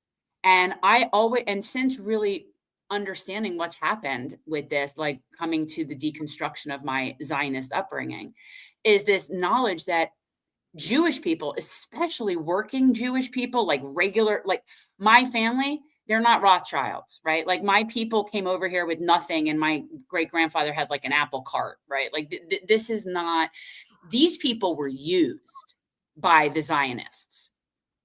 These were not people that knew anything about what was going on. My great grandmother, these people believed the land without a people for a people without a land. They really did. And again, these are not exceptionally bright people.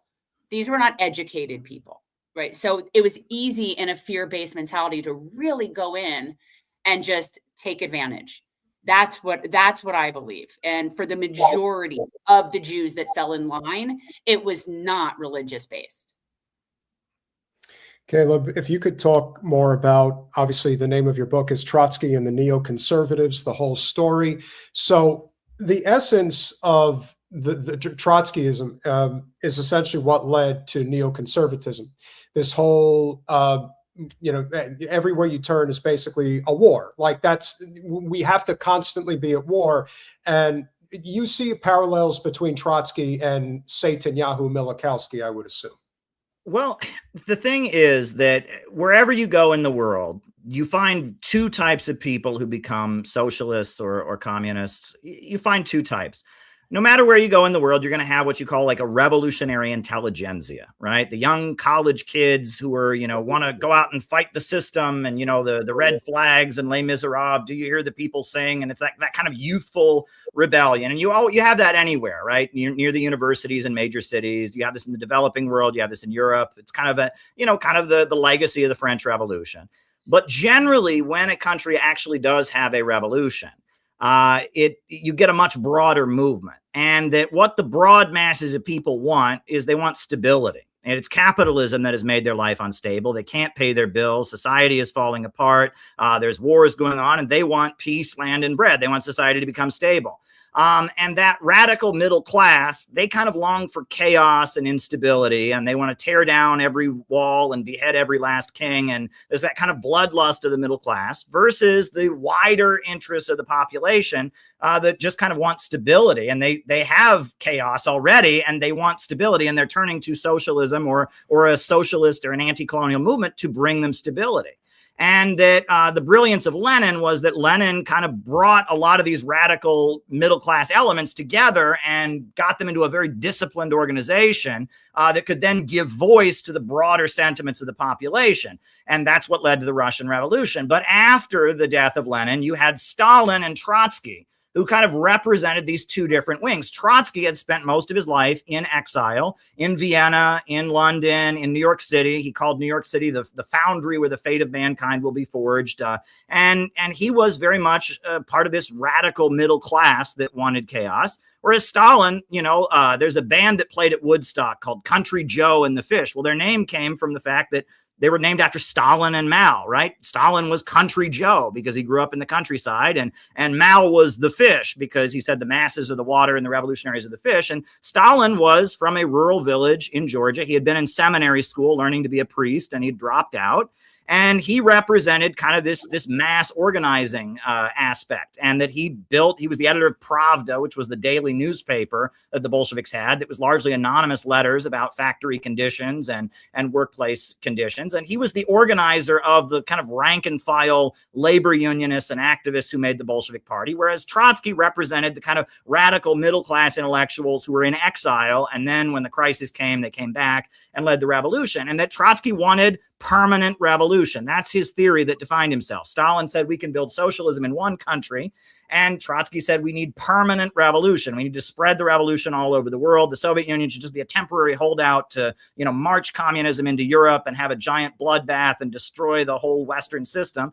And Trotskyism, the reason that it leads to neoconservatism is the aesthetics, the psychology of Trotskyism applied to serve imperialism. It's selling wars as revolutions. It's overthrowing regimes around the world. It's that love of chaos and instability, that idea that we're going to march the ideals of freedom and justice all over the world at the point of a gun. It's that love of chaos. It is that kind of desire to be fighting for the downtrodden, to punish the oppressor. It is that applied to serve imperialism. And it really started with the Congress for Cultural Freedom program in the 1950s.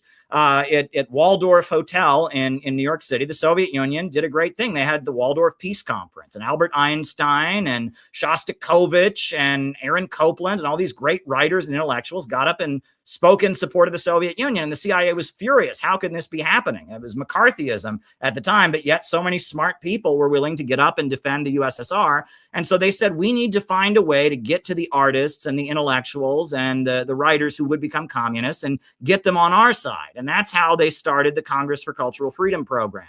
And they started subsidizing various artists and writers, and they hired a lot of these Trotskyites to write for these magazines that went everywhere. You had Partisan Review magazine, which looked like a socialist communist magazine that was on every college campus, but it was being covertly funded by the CIA. And they made a lot of people famous. Mary McCarthy and Susan Sontag and Hannah Arendt all started with that publication.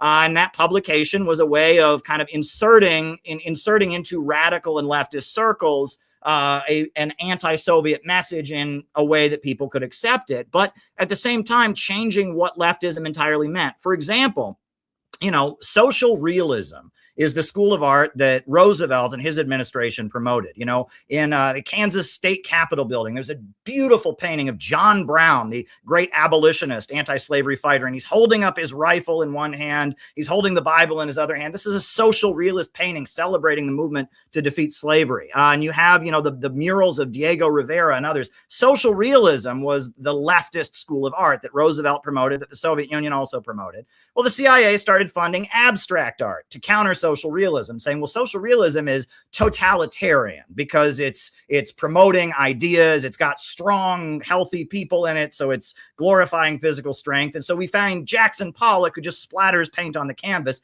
That's what freedom is. Right. And if someone's trying to give you a political message that makes you feel inspired and want to go out and fight, that's totalitarianism. That's fascism. And I believe Susan Sontag, she famously blurted out in the 1980s, she said she considered communism to be nothing but the most effective form of fascism.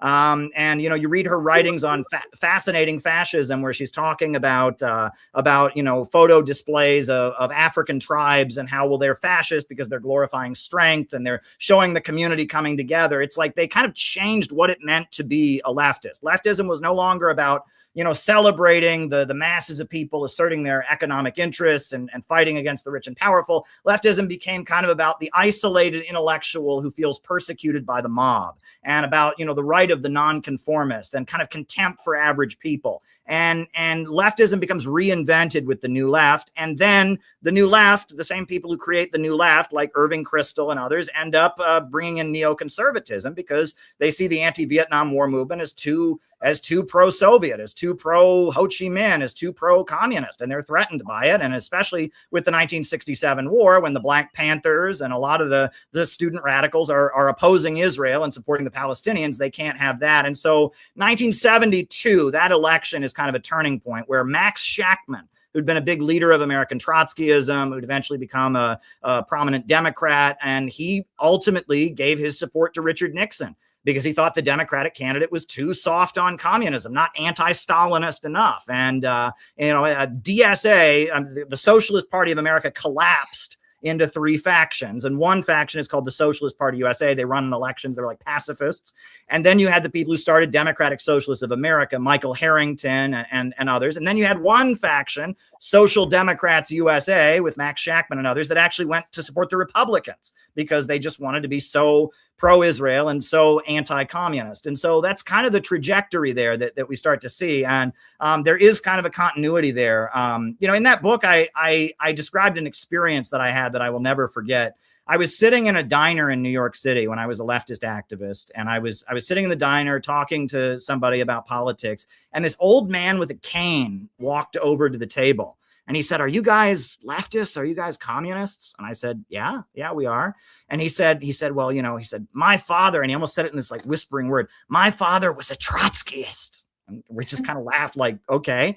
And then he told the story of when he was a young man, he was protesting the Vietnam War, and he bought some kind of communist newspaper, and he was in his household, and his father was just a Republican, as far as he knew, a conservative Republican or whatever. And then his father had seen this communist newspaper, and he got very nervous, like, oh my God, my father's going to get angry. And his father burst into tears because he remembered when he had been a young man, when he had been a leftist activist as a young man, and he had never even known about this. this, right? And that, that trajectory, it's kind of fascinating, but yeah, it exists. And that you have to ask, like, what is it that you're striving for? Are you striving to build a society where people have jobs and healthcare and education and where economic growth and the human creative spirit is allowed to just freely grow?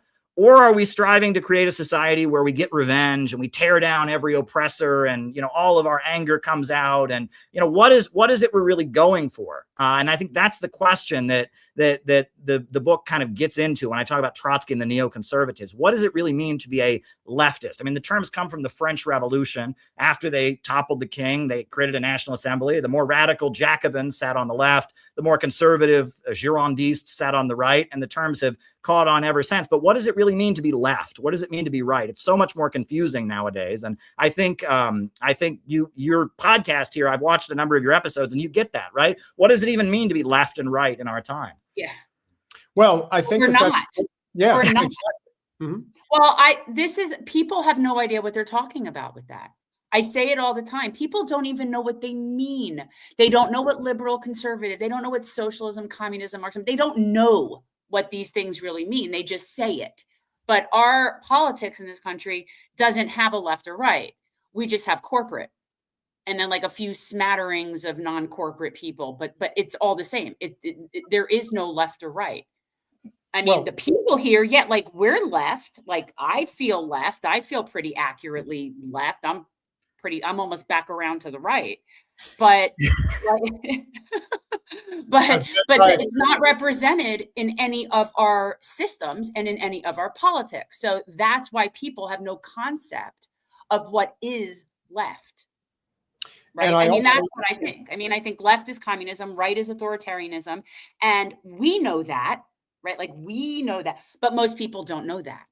That's the problem. And Caleb, I think this is a great place to wind down the conversation, because the thing that we've been talking about at great length is what is it going to take to unite the working class in this country? Now, I do think you're seeing some remnants of it, even in this America First movement that is taking off, because people are recognizing that there is indisputably a ruling class, that there is a select group of exceptionally wealthy individuals. And I think in some respects, the tipping point is the declaration that Musk is a trillionaire. I think people look at something like that in lieu of the fact that what people are also not getting, but they're going to get very shortly, is that if you think the economic catastrophe of starting this war with Iran on behalf of Israel has hit you yet economically, you haven't seen anything yet. This is going to get so much worse, regardless of whether they start it up again, which I'm not holding my breath at this point.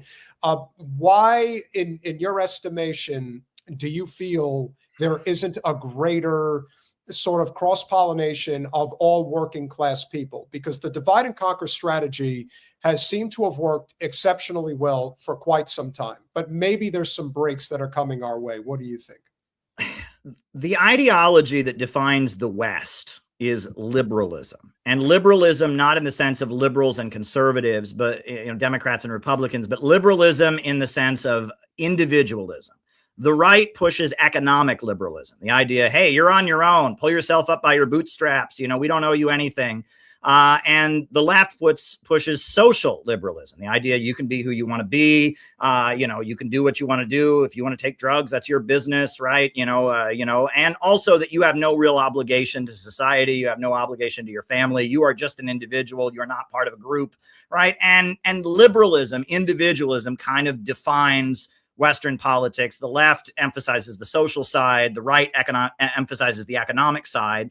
But neither side is really addressing the problem, which is that human beings are collective in nature, right? Every product in every store, no one can point at anything and say, I made that, right? You go to a store, show me one product that was made by one person. There isn't one, right? And you might say, what about like a wood carver or some artist? Okay, maybe that he carved that piece of wood by himself, but he's using tools that were made in a factory, that were assembled by thousands of people, that were shipped. Not everything we do is collective. Human beings are collective in nature, and we define ourselves in relation to other people. Like, that's generally how we define ourselves. We are collective, and that individual rights is a good thing. It was great. I mean, until the West, until the rise of the West in 1400s, no one had talked about freedom of speech or freedom of assembly. And it wasn't that people were just evil until then. It was that a level of economic development enabled that level of freedom. And I'm glad to have that level of freedom. But at the same time, we have taken this individualism to some pretty extreme lengths, and we have societal problems that need to be solved in a collective sense, and that we ultimately have to break with liberalism, and that is kind of what is boiling beneath the surface, is that we need collective solutions. My organization, the Center for Political Innovation, we have a 4-point economic plan to rescue the country. Number one would be to hire all the unemployed and put them to work rebuilding the bridges and highways, and just do what Roosevelt did with the Works Progress Administration: give America a high-tech upgrade. Hire the unemployed, rebuild America. Number one. Number two, put our oil and gas and our natural resources under public ownership. So the profits from the soil of America, the profits from our natural resources go into the public budget.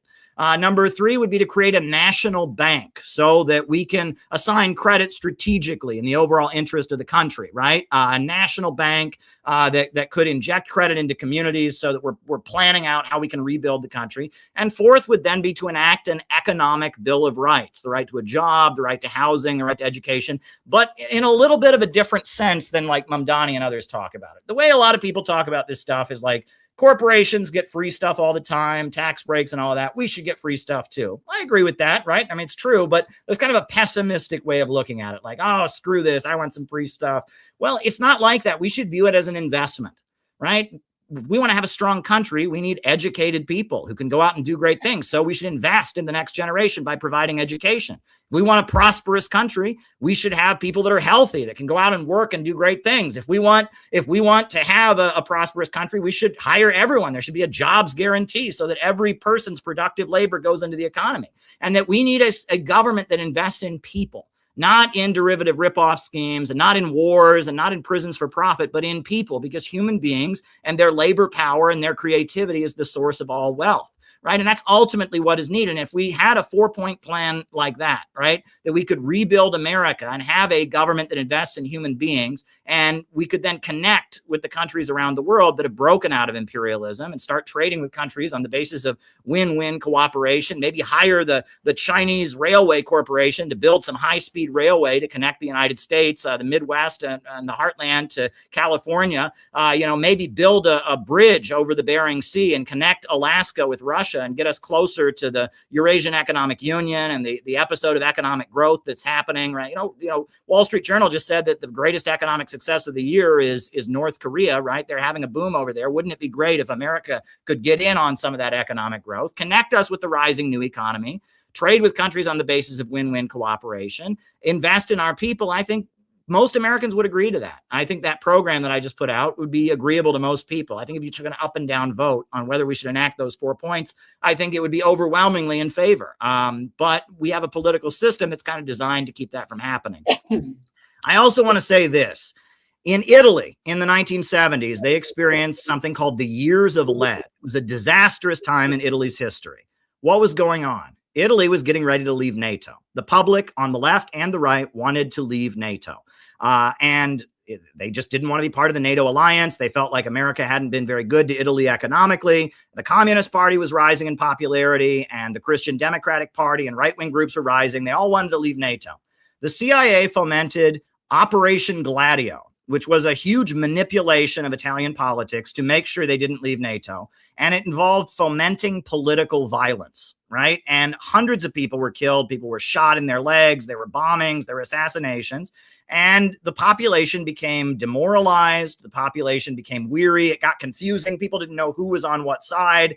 And as a result, Italy is now still a member of NATO. And I would maintain that's what our leaders are doing right now. They're waging a counterinsurgency, manipulating the left against the right, manipulating the left against the left and the right against the right, creating all kinds of political violence, you talked about trauma, right? Using trauma and people's fear and creating a situation where we won't get the kind of unifying, optimistic movement that we need to get us out of this nightmare. Look, the murder of Charlie Kirk, it's not the murder itself, but it's the what came afterwards, the manipulation. The memo went out on the left that it was your job to celebrate this and say it was good. And the memo went out on the right that all the leftists are cheering for this because they want to kill you and they want to kill your family. And the whole country was traumatized by that event. And it was a disaster. And I saw that and I said, this is the years of lead, right? This is what they're doing. This is counterinsurgency, right? Manipulate the dissidents. For 4,000 or 5,000 years, the story of David and Goliath has been told. And as William S. Lind, the Pentagon counterinsurgency strategist, said, people always sympathize with David. Nobody sympathizes with Goliath. So if you want to defeat an insurgency, you don't have Goliath fight David because everyone's going to support David. What you do is you have Goliath stand back and you create 5 or 6 different Davids who start fighting each other and nobody knows who the real David is. And Goliath just sits back and says, oh boy, why are you guys fighting? What's the problem here? And Goliath wins by default, right? And that's what they're trying to do right now. And so I really admire what you're doing on this podcast. You all are helping people see through this and helping people put forward an optimistic vision. That is largely, and I feel like it is our duty to advocate optimism. It is our duty to celebrate humanity. It is our duty to try and bring out the best in people. And if we can build a political movement that aims to do that, that's what we want to do. My political organization, the Center for Political Innovation, we used to call ourselves communists. We don't do that anymore because if you talk about communism in America, people immediately think it's a conversation about making everyone equal. Right? That's what people think. And that's not really what happened in the 20th century. It was countries that had been kept in poverty by imperialism, by globalism, breaking out of that and having economic growth, building themselves up. And that's what we need in America. We need a pro-growth government. That's what we need, a government that wants to unleash human creativity and brilliance and build. And that people don't think of that when they think of communism in America. They think of income redistribution or taxes or that's why you can't put labels on anything. That's so we are innovationists. That's what we call ourselves. We celebrate what makes the human species unique, its ability to reinvent its relationship with nature and rise to a higher plane. We're innovationists. We're the Center for Political Innovation. And we have people all across the country. We blocked the No Kings Parade back in March, right? They had the No Kings Parade that didn't include Iran, didn't include no war against Iran. So we linked arms along 7th Avenue and we made them bring their marshals in and clear us out. And we had a standoff in Manhattan against the No Kings Parade. And that was one thing that we did. We've been having rallies promoting Ibrahim Traore, the great leader of Burkina Faso, and showing him as an example of what a government could do to invest in its people.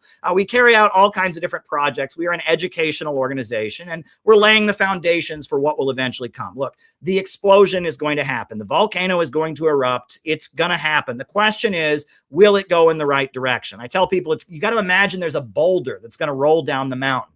We're not going to make the boulder roll down the mountain, but we have the ability to nudge that boulder in what direction it goes. And that's what we have the ability to do. And that's what we need to be in the position to do, to nudge the boulder so that when it starts rolling down the mountain with all that momentum, it goes in the right direction. Caleb, you were fantastic. Guys, links in the description, the latest book of many. You definitely have a highly functioning brain. Imperialism and anti-imperialism. Look at that. That's me. So it's pretty I love simple. that. Thank you for coming on. And people really have no concept about these names and what a communist is. And anytime I talk about the importance of the collective on here, that's what I'll get called. I'll get called, you're a communist. It's, and yet every country that understands the collective is being more successful than the countries that it's so common sense. It's just crazy. Yeah, but I do think it's smarter marketing not to call yourself a communist. Yes. Well, unfortunately, what we've learned, and I'm sure you've learned, is that you can speak to the average person who actually is somewhat open-minded, regardless of where they stand on the political spectrum. Most people, unless they're truly elite, most people have a working class disposition about most issues. But the second you label them is when you can lose them. So if you just stick to the issues and focus on what your 4-point plan, which for the most part seems pretty solid to me, the second economic bill of rights that Roosevelt came up with in 44 seemed to be something that could have taken off exponentially back in the day. had the Democratic Party, we know the Democratic Party in the history of sabotage, didn't sabotage Henry Wallace at the 1944 Democratic National Convention. Yep. That was one of those moments that could have changed history as well. So, lot to learn, lot was learned, and we hope we get to speak with you again in the near future. Anytime. Just be in Thank touch. you, Caleb. So nice to meet you. Thank you. Yep. Thank you, brother. So like we said, tonight you get a double dose. And if you like these double doses, which some people do, please consider going over to patreon.com/revolutionary change for as little as $5 a month. You can become a supporter of our small but mighty, despite heavily suppressed yet still growing channel. And it helps immensely, guys, because it's a lot. Google is not our friend. Google is just not. And who owns Google? Who owns YouTube? Alphabet. Just the fact that a Zionist Jewish oligarch would call his organization Alphabet, as in the alphabet agencies. I mean, for the love of God, they're shoving it in our face. They don't care. No, they don't. Willie Bragg, always a pleasure, guys. Subscribe to the Willie Bragg Hey, Show on Willie. YouTube for the $5. Bill Clinton, Bill Clinton, George W. Bush, Barack Obama, and Joe Biden are as much war criminals as the Donald. Nice manners ain't equal being a nice person. I definitely agree. Completely. The average Canadian with the not so average 20 Canadian A, thank you very much. I find it ironic that you fought a civil war to abolish slavery, to only turn around and be slaves to Israel. Yeah. Pretty sad. Yeah. But I agree. Jim Talib with the $5. Always a pleasure, my friend. Libertarian Social Dem has been a member for 8 months. I heard there is an Austin Powers 4. I think they need a fat bastard double for Mike Myers. I think Randy Fine will be the perfect choice. Hey, maybe even Ben Gavir. I tell you, those two look like they were separated at birth, my opinion. Kimiko, great to see you. Thank you for becoming a YouTube member. She was. I don't know what happened. Kimiko has been a member. I think I saw something in the chat like then she was not a member, but she was a member. So We're welcome. back now, and that counts. Yeah. Ronwell, it's a pleasure to see you, my friend. Thank you for the $2. Just wanted to say hi to Caleb. It's been a while. Thanks for checking in. Yes, and Ronwell is a big Massey supporter. So as you can see, guys, a lot of it really just comes down to issues, working class issues. It's all working class issues. Now that's the whole point. Libertarian Social Dem with a 199. Colombia just fell to the Zios with the results. They have put a hell of a lot of money into South America, so that should not come as a surprise to anybody. So it's unfortunate, but not at all surprising. Libertarian Social Dem with the 199. Far-right Zios stronghold is now Latin America. Yes, and this is history repeats itself. Donovan, thank you for becoming a YouTube member. We really appreciate it. And of course, not guys, my Donovan, right? Like my Donovan Frankenreiter Donovan. No, he spells I it different. He thought spells I- it different. No, it's okay. fair enough. Hello with the $20. Excellent discussion. Thank you very much. I don't recognize. Hello. Yes. Hello. Well, hello. Hello. Gregory Yagogo with the $5. Very inspirational show today. Thanks, guys. Thank you for your support. And of course, as you know, you can become a YouTube member. You can leave a super chat. We obviously also encourage you to go to Patreon. That helps out a great deal as well. Yeah. And then, of course, if you aren't currently subscribed on Rumble, if you're not currently subscribed on Instagram, if you're not currently subscribed on TikTok, we are Revolutionary Change on all of those channels. So, And Substack. You have a Substack now. yes, I do have Substack. Let me throw that up there as well. Thank you. Okay. I haven't had a chance. I've been sick, guys, as you know. I haven't had as much time to just kind of stay focused on this. But substack.com/@Revolutionary Change. We appreciate your support there as well. We have a lot. Like we haven't even really gotten into anything because it's been like back-to-back guests. And so we're going to have to like not all of this is going to be able to get covered today. So Ladies you and- need to prioritize. Ladies and gentlemen, the Zionists, as we've mentioned, are feeling the heat. They're feeling the heat so badly that they have to do a little R&R. So the IDF soldiers, they need to find their relaxation. They need to get centered with their genocidal behavior. So why not do a little yoga? As we are here on International Yoga Day and the summer solstice, no place better to be than on top of Tel Aviv with these beautiful. How dare this bitch reference the solstice? She doesn't know shit about that. Highly unlikely. Good Lord.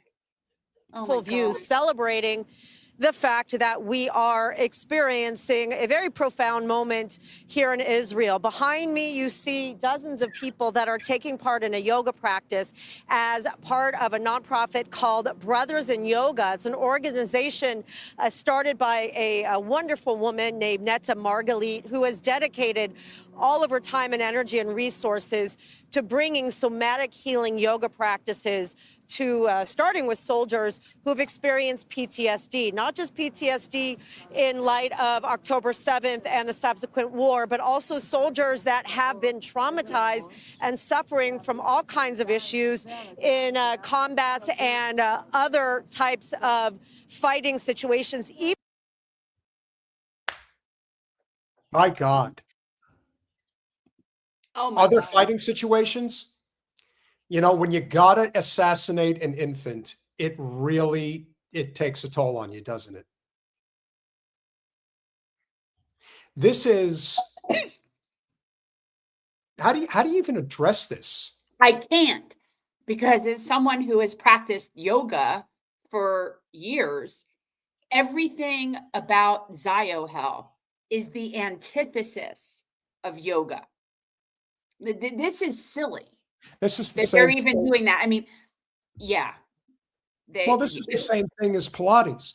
And I do yoga and Pilates. and No, yoga is not the same as Pilates. No, I'm saying in terms of it's about centering your, you want to say your chakra, your inner. That's not Pilates. Stick with yoga. You don't know Okay. Pilates. Whatever. I do know, but maybe not as much as you. Jen is better at Pilates than I am. Better at Pilates. You don't do Pilates. Yes, I do. Stop saying that I don't. Okay, do. you've done a couple of mat classes. That's not the same thing as what I'm talking Okay, about. so I haven't done the bar and stuff like that. That doesn't mean that I wouldn't do it. It's a reformer, Peter. It's a reformer. Fair enough. So Okay. there is something to be said for the type of people that typically make videos and clips about participating in yoga and even Pilates, yes. And unfortunately, it gives off a very elitist, disconnected representation of what is a very important practice. It is very good for the soul. Now, unfortunately, these particular genocidal numbskulls really think that they deserve sympathy. Like the IOF soldiers who are mass murdering women and children, they need to get centered. They need to feel better about themselves. That's what's being celebrated here. This is a level of disconnect that is beyond reprehensible as far as I'm concerned. But don't worry, there's more. Even before the October 7th massacre, now we're really recognizing and aware of the fact that PTSD is something real that many are going through, not just from combat, not just from October 7th and the war, but also the impact of the world reaction to the war and the situation here in Israel.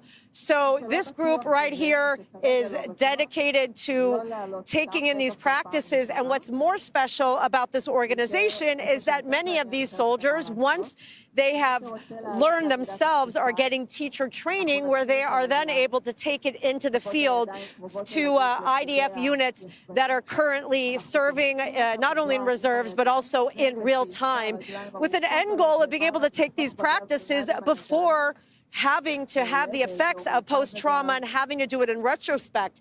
Another thing that we need to take into account of what happened on October 7th is that it basically reopened a lot of the unhealed wounds that haven't been dealt with from soldiers that have been in other types of situations, like I mentioned, like the Second Intifada, the Lebanon War and whatnot. You have people from all different ages. After October 7th, like most of the people, everything that was buried kind of rose up. Brothers in and yoga? I was really Brothers in yoga? Combat soldier. That's what he's calling himself. That's like fucking for virginity, right? Like there's no point to this. I don't understand this. I'm kind of at a loss for words with this one. Like, this is when people, you have been saying for the longest time, you've been saying it repeatedly over the past, you were saying this prior to October 7th, you were saying this 4 or 5 years ago, that you were saying this, like I said, before October 7th, this is a fascist, genocidal, ideological country. Yes. How can they do yoga? Insane. It's the complete antithesis of yoga. And by the way, and I would love to tell this woman that, lady, you can do all the yoga in the world. Nothing but that will help these people. You honestly, at best, they're getting a little stretching. The whole point of yoga is not just stretching, or it would just be stretching. If it was just stretching, it would be called stretching. These people can't do yoga. You need peace of mind. You need some sort of like inner voice that kind of, these people don't have that. Nope. Ridiculous. Not even a little bit. suffering and struggling. I was looking for some tools I can use to regulate myself, and then I came up to know trauma sensitive yoga. I was already a yoga teacher before that, and then I went to a course to take a course to try to help myself and try to help others. And I remember the time that Netta came in, and it was love at first sight. Like, you could totally see her vision. I totally connected to the way she sees the practice and the possibilities of really helping out, really healing people through yoga. And I began to experience that myself, and in time pass it on to others. Now I do that in the organization and also in the army. So again, what a better way to have an overarching view of the city of Tel Aviv on a day that is so important around the world, in light of the fact that we here in Israel are still going through quite a lot. Being up here makes you forget for a moment, being able to breathe the air. And once again, we can see this group here really getting into the zone, getting into movement, breathing, all of these things that for those of you that haven't done yoga before really are so essential. It's not about sweating and necessarily doing a cardiovascular workout. It is about taking that moment to go within, to breathe, and it really, really helps regulate the nervous system. You people don't have a nervous system. That would imply humanity. Yeah, that's sick. So the next time I ever watch that, I want to see a bomb landing on it. I want to see her, look at beautiful Tel Aviv. And I want to see friggin' ballistic missiles going off and them all running for their lives. Yo. You're muted.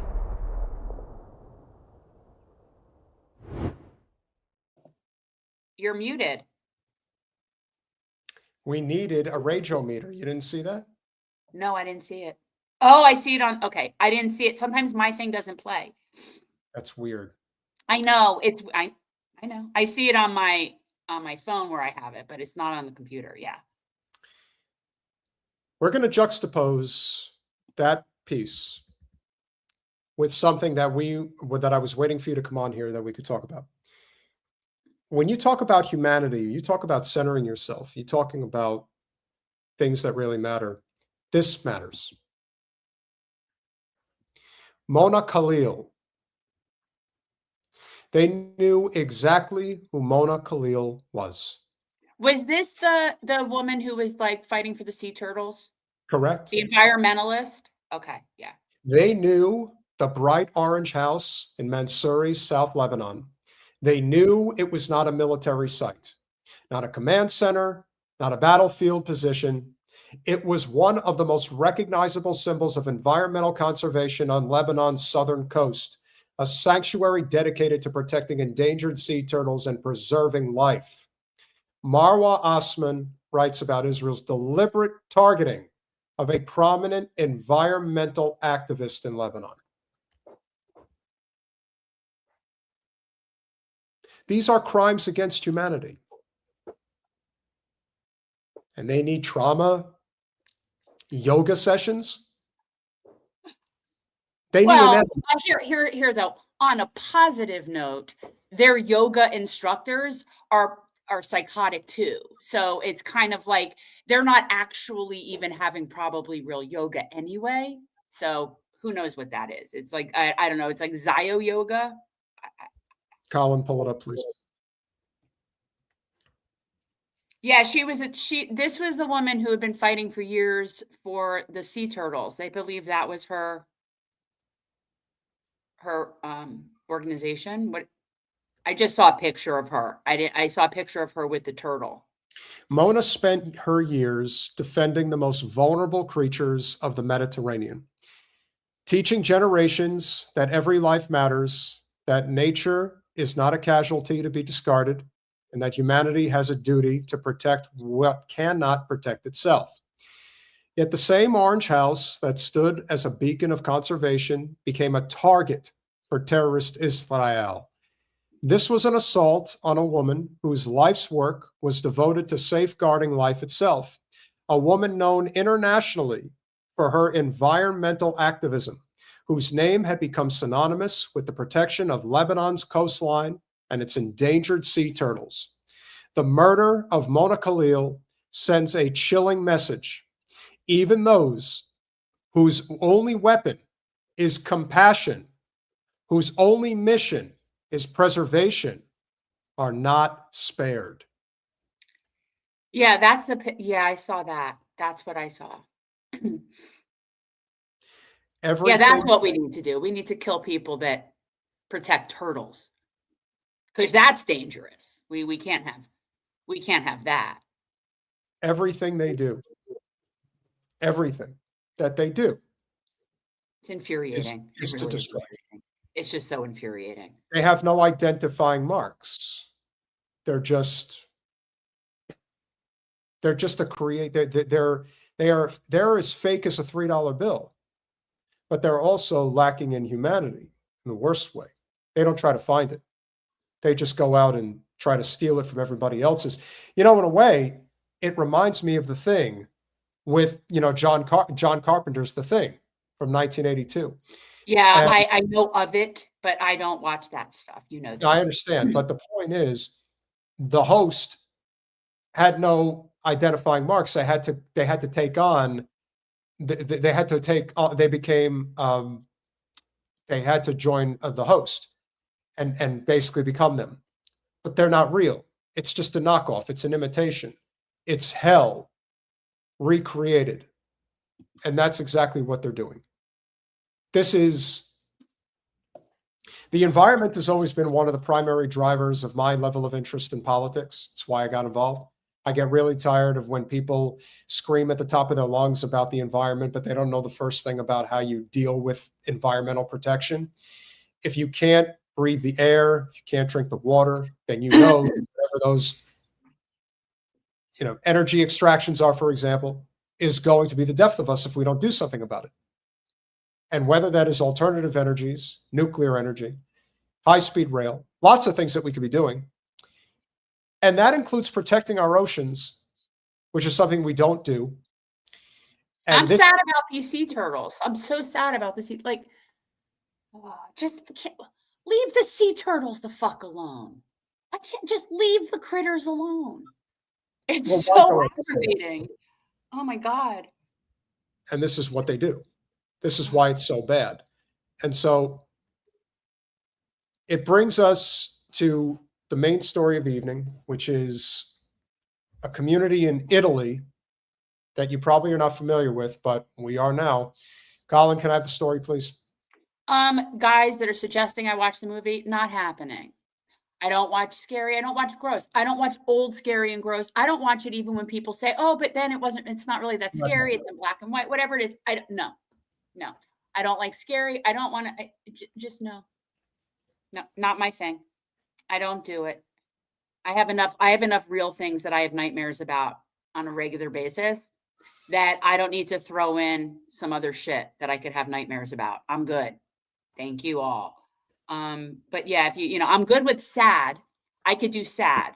I'm good with sad. I could do a good cry, but never scary. Okay. Yeah. I can do all. Yeah. To me, I cannot understand for the life of me at all how anybody wants to be scared. That is the worst feeling in the world to me. I don't ever want to feel scared. I don't ever want to feel anxious. Like that happens naturally and it sucks enough. Why would I subject myself to do that on purpose? I do not understand. I've never understood this.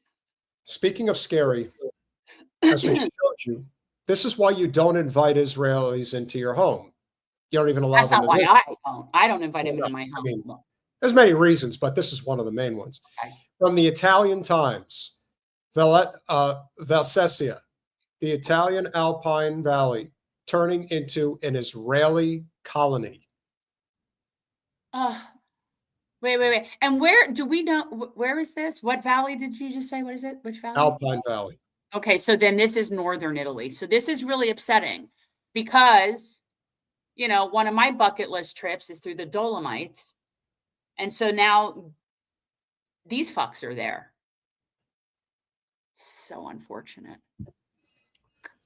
From Borgo Esesia to Varallo, passing through Crava Crava. Giuliana and Scopello.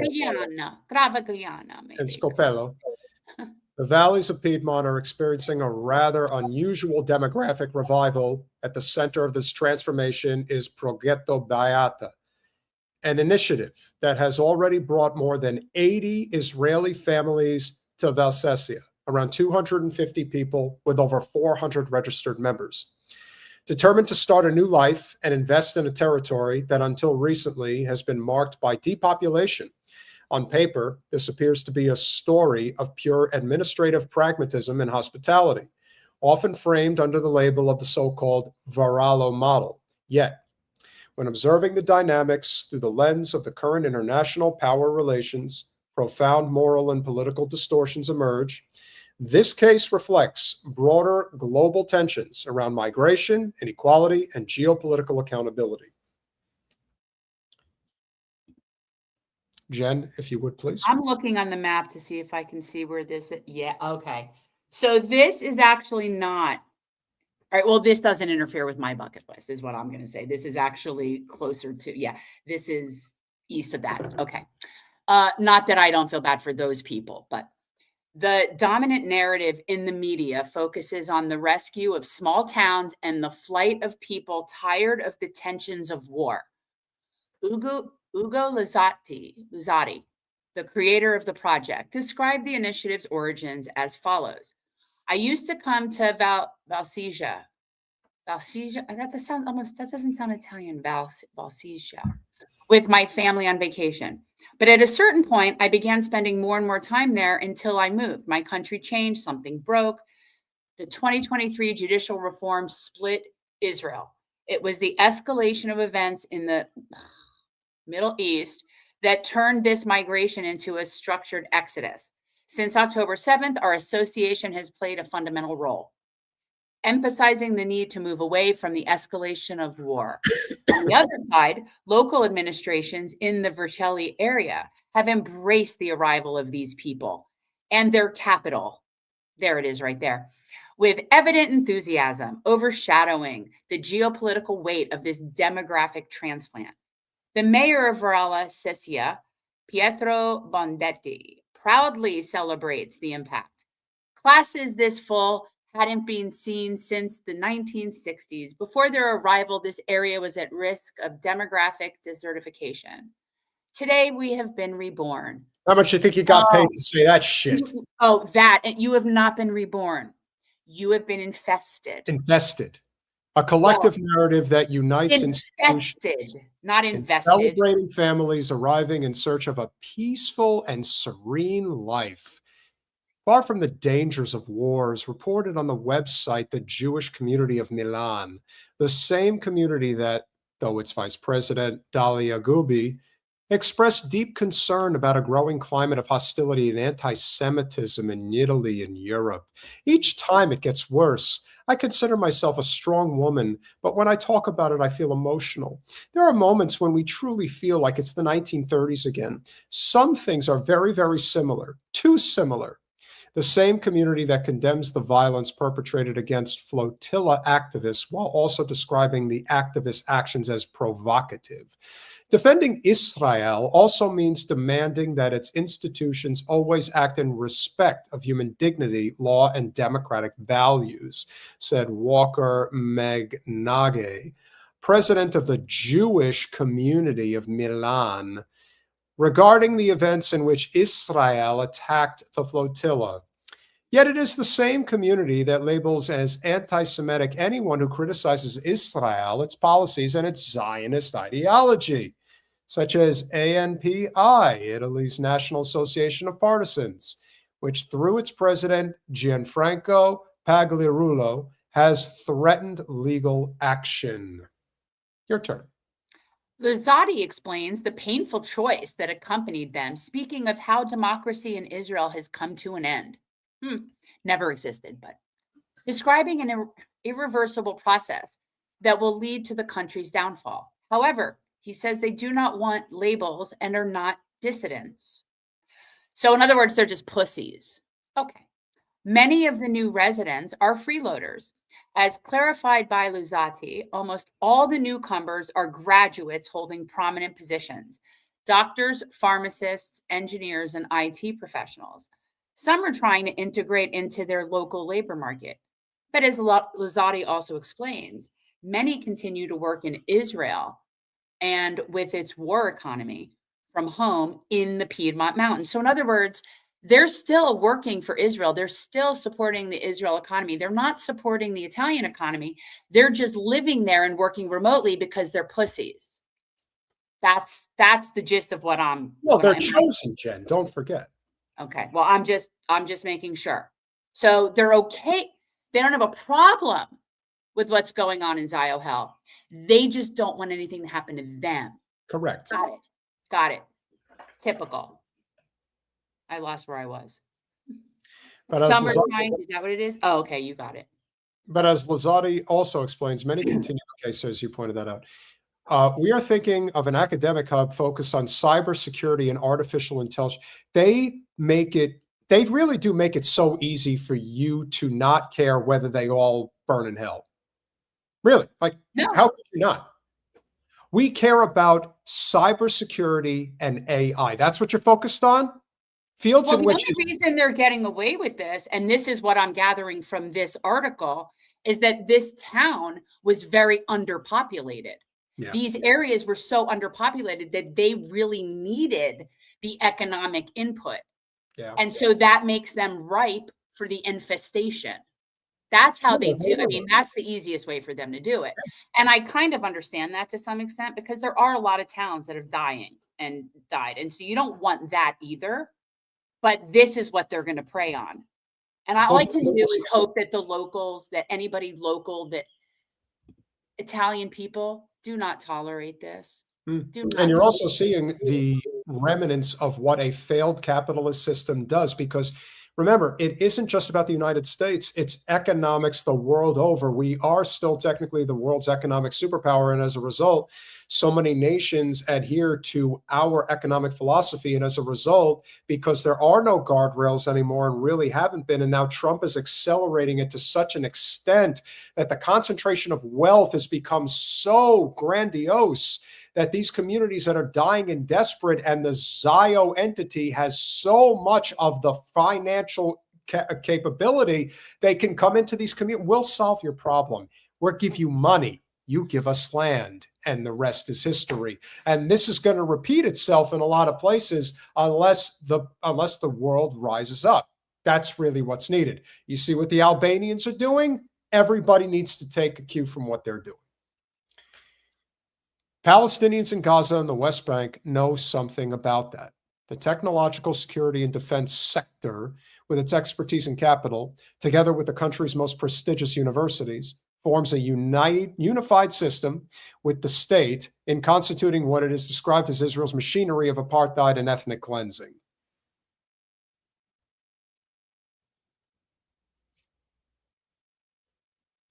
Colin, thank you. Okay, the moral crux of this story also lies in the structural privilege of mobility. Again, the wealthy people get to do this.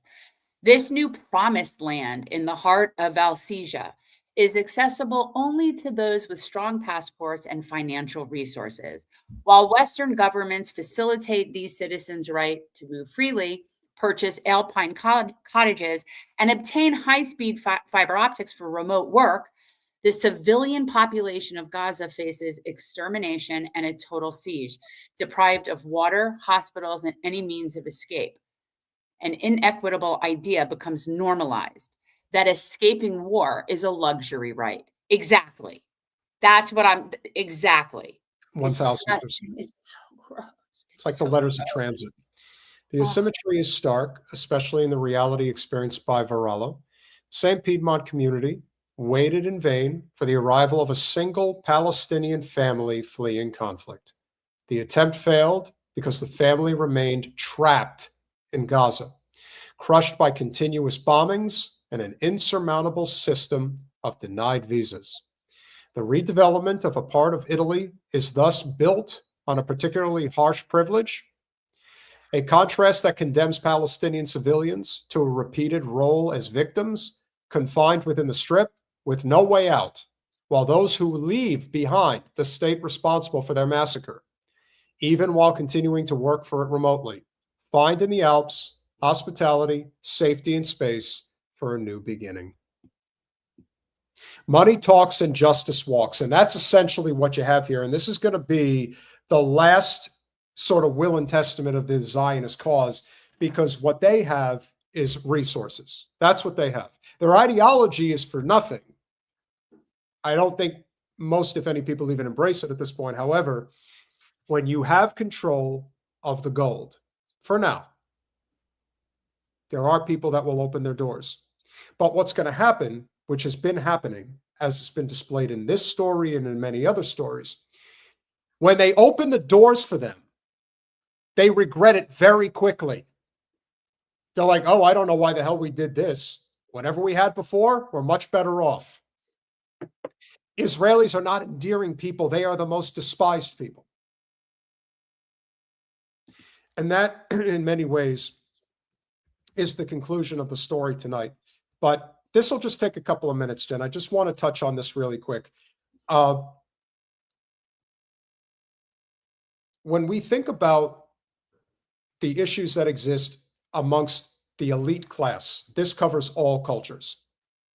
This isn't just Israel. This is Iran as well.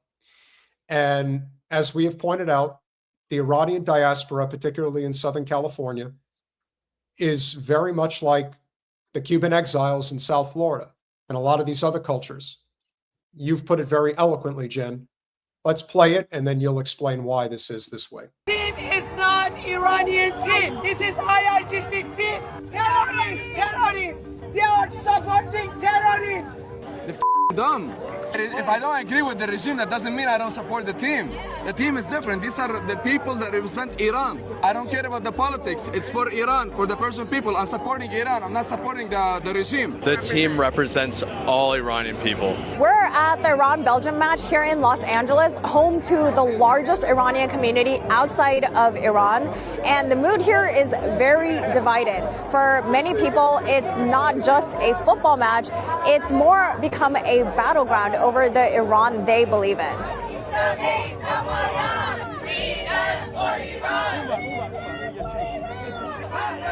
Outside the stadium, protesters were boycotting the match. They argue that supporting Iran's national team is, in effect, supporting the Iranian government. Some Iranian players served with the Islamic Revolutionary Guard for their mandatory military service. There is no way that we can separate politics from soccer, from sport. When they score goal, we do not feel anything. We are not happy. Are you attending the game? Yes.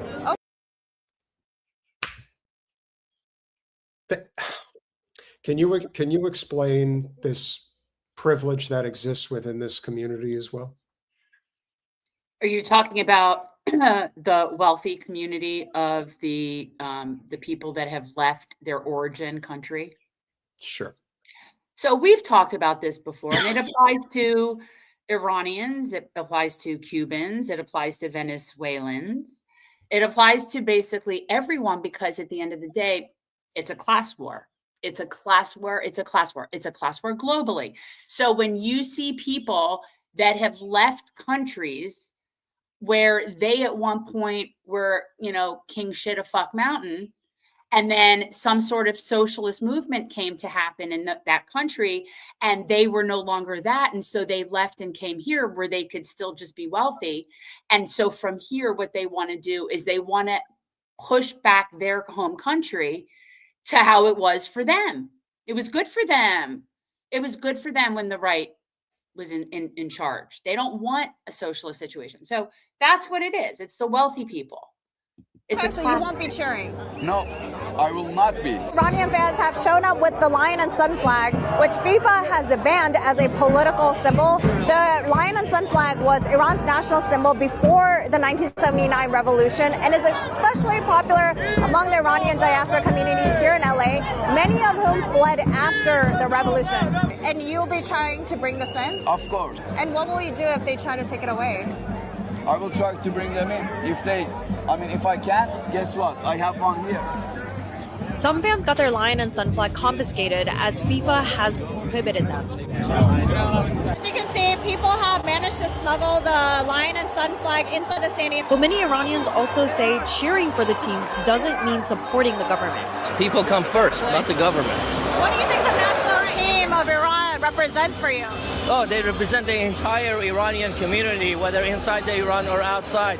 We're all united. We're all cheering for the same team. I do not agree with the government in some aspects, but we are all from Iran, and we want the best for our countries.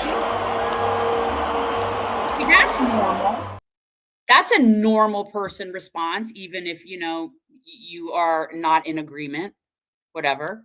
Which is why so much of this is based on class. Yeah. But there are people that are now the next generation. So like that young woman who, she does. I mean, maybe her parents had that, and maybe she was in some way raised from the descendants of that, but she seems to just be pretty typical, right? Like, I mean, I don't think that that's most people of the next generation that weren't so overly indoctrinated by their parents. I also think it's fair to say that, and we have to preface this with, obviously the Iranians are not conducting themselves anywhere near the way that Israelis conduct themselves. However, it is a reflection in many respects that this truly is a class war. And that's what it's always been. And that's what it always will be. So once we figure that out, once we figure out that most of this fight is based along class lines, and as I said, you will need class traders in your midst as well, that's how the fundamental revolutionary change, if you will be abound. We do have a few more super chats to get to before we go for this evening. Let's give a shout out to Noria with the $10. Thank you for bringing Dr. West. Wonderful show as usual. Thank you very much for your support. Donna Vorsi with the $20. Thanks for all you're doing. Donna, it's always great to see you in the chat. You're one of our favorites. The franchisee with the $10. Peter's favorite palindrome is yoga goy. That's actually good. Fair enough. Give you yoga goy. Oh, it's really good. Yoga goy. Yoga goy. Yoga goy. Well, palindromes are not easy to come by, No, definitely not. Piano Man with the $10 super sticker. Great to see you, pal. Really appreciate it. H299 with the $4.99. Thank you very much for the super sticker. And finally, user Zalexis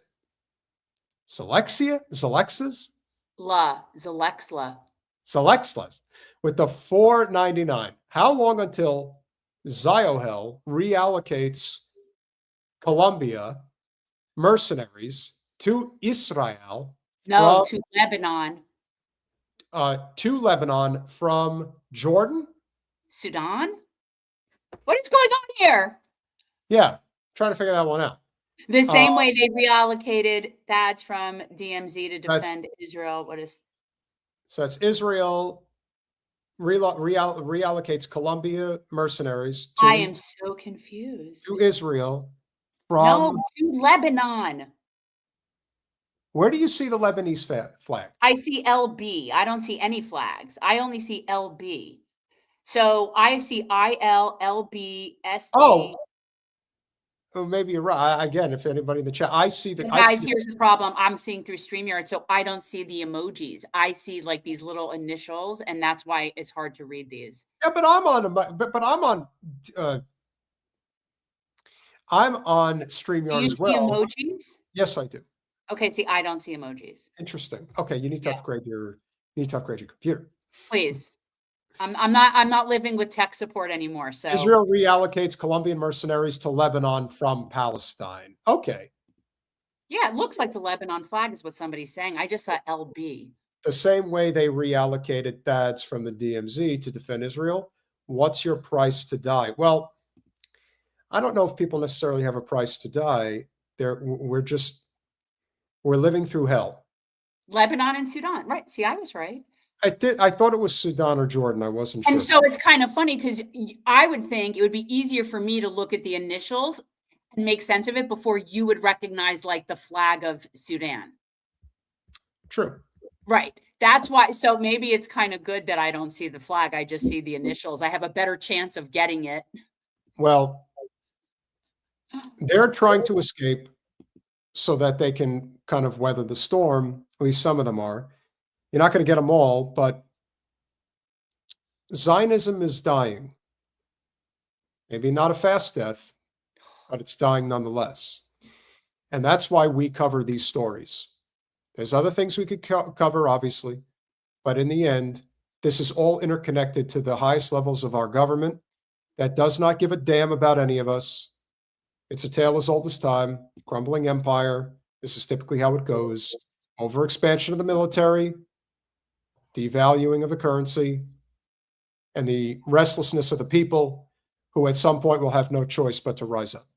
So right. Well, again, we are now at the precipice of stage 6 of the 7 stages of fall of empire. So stage 6 is de-dollarization, is when you cease to have the global currency, when you cease to control global currency. So we're like on the precipice of that. And that's pretty much it. Touche. Smash that like button, share, subscribe, do all those things we ask you to do. We love you all. We appreciate you all. We will see you Thursday. Free Palestine. Good night, guys.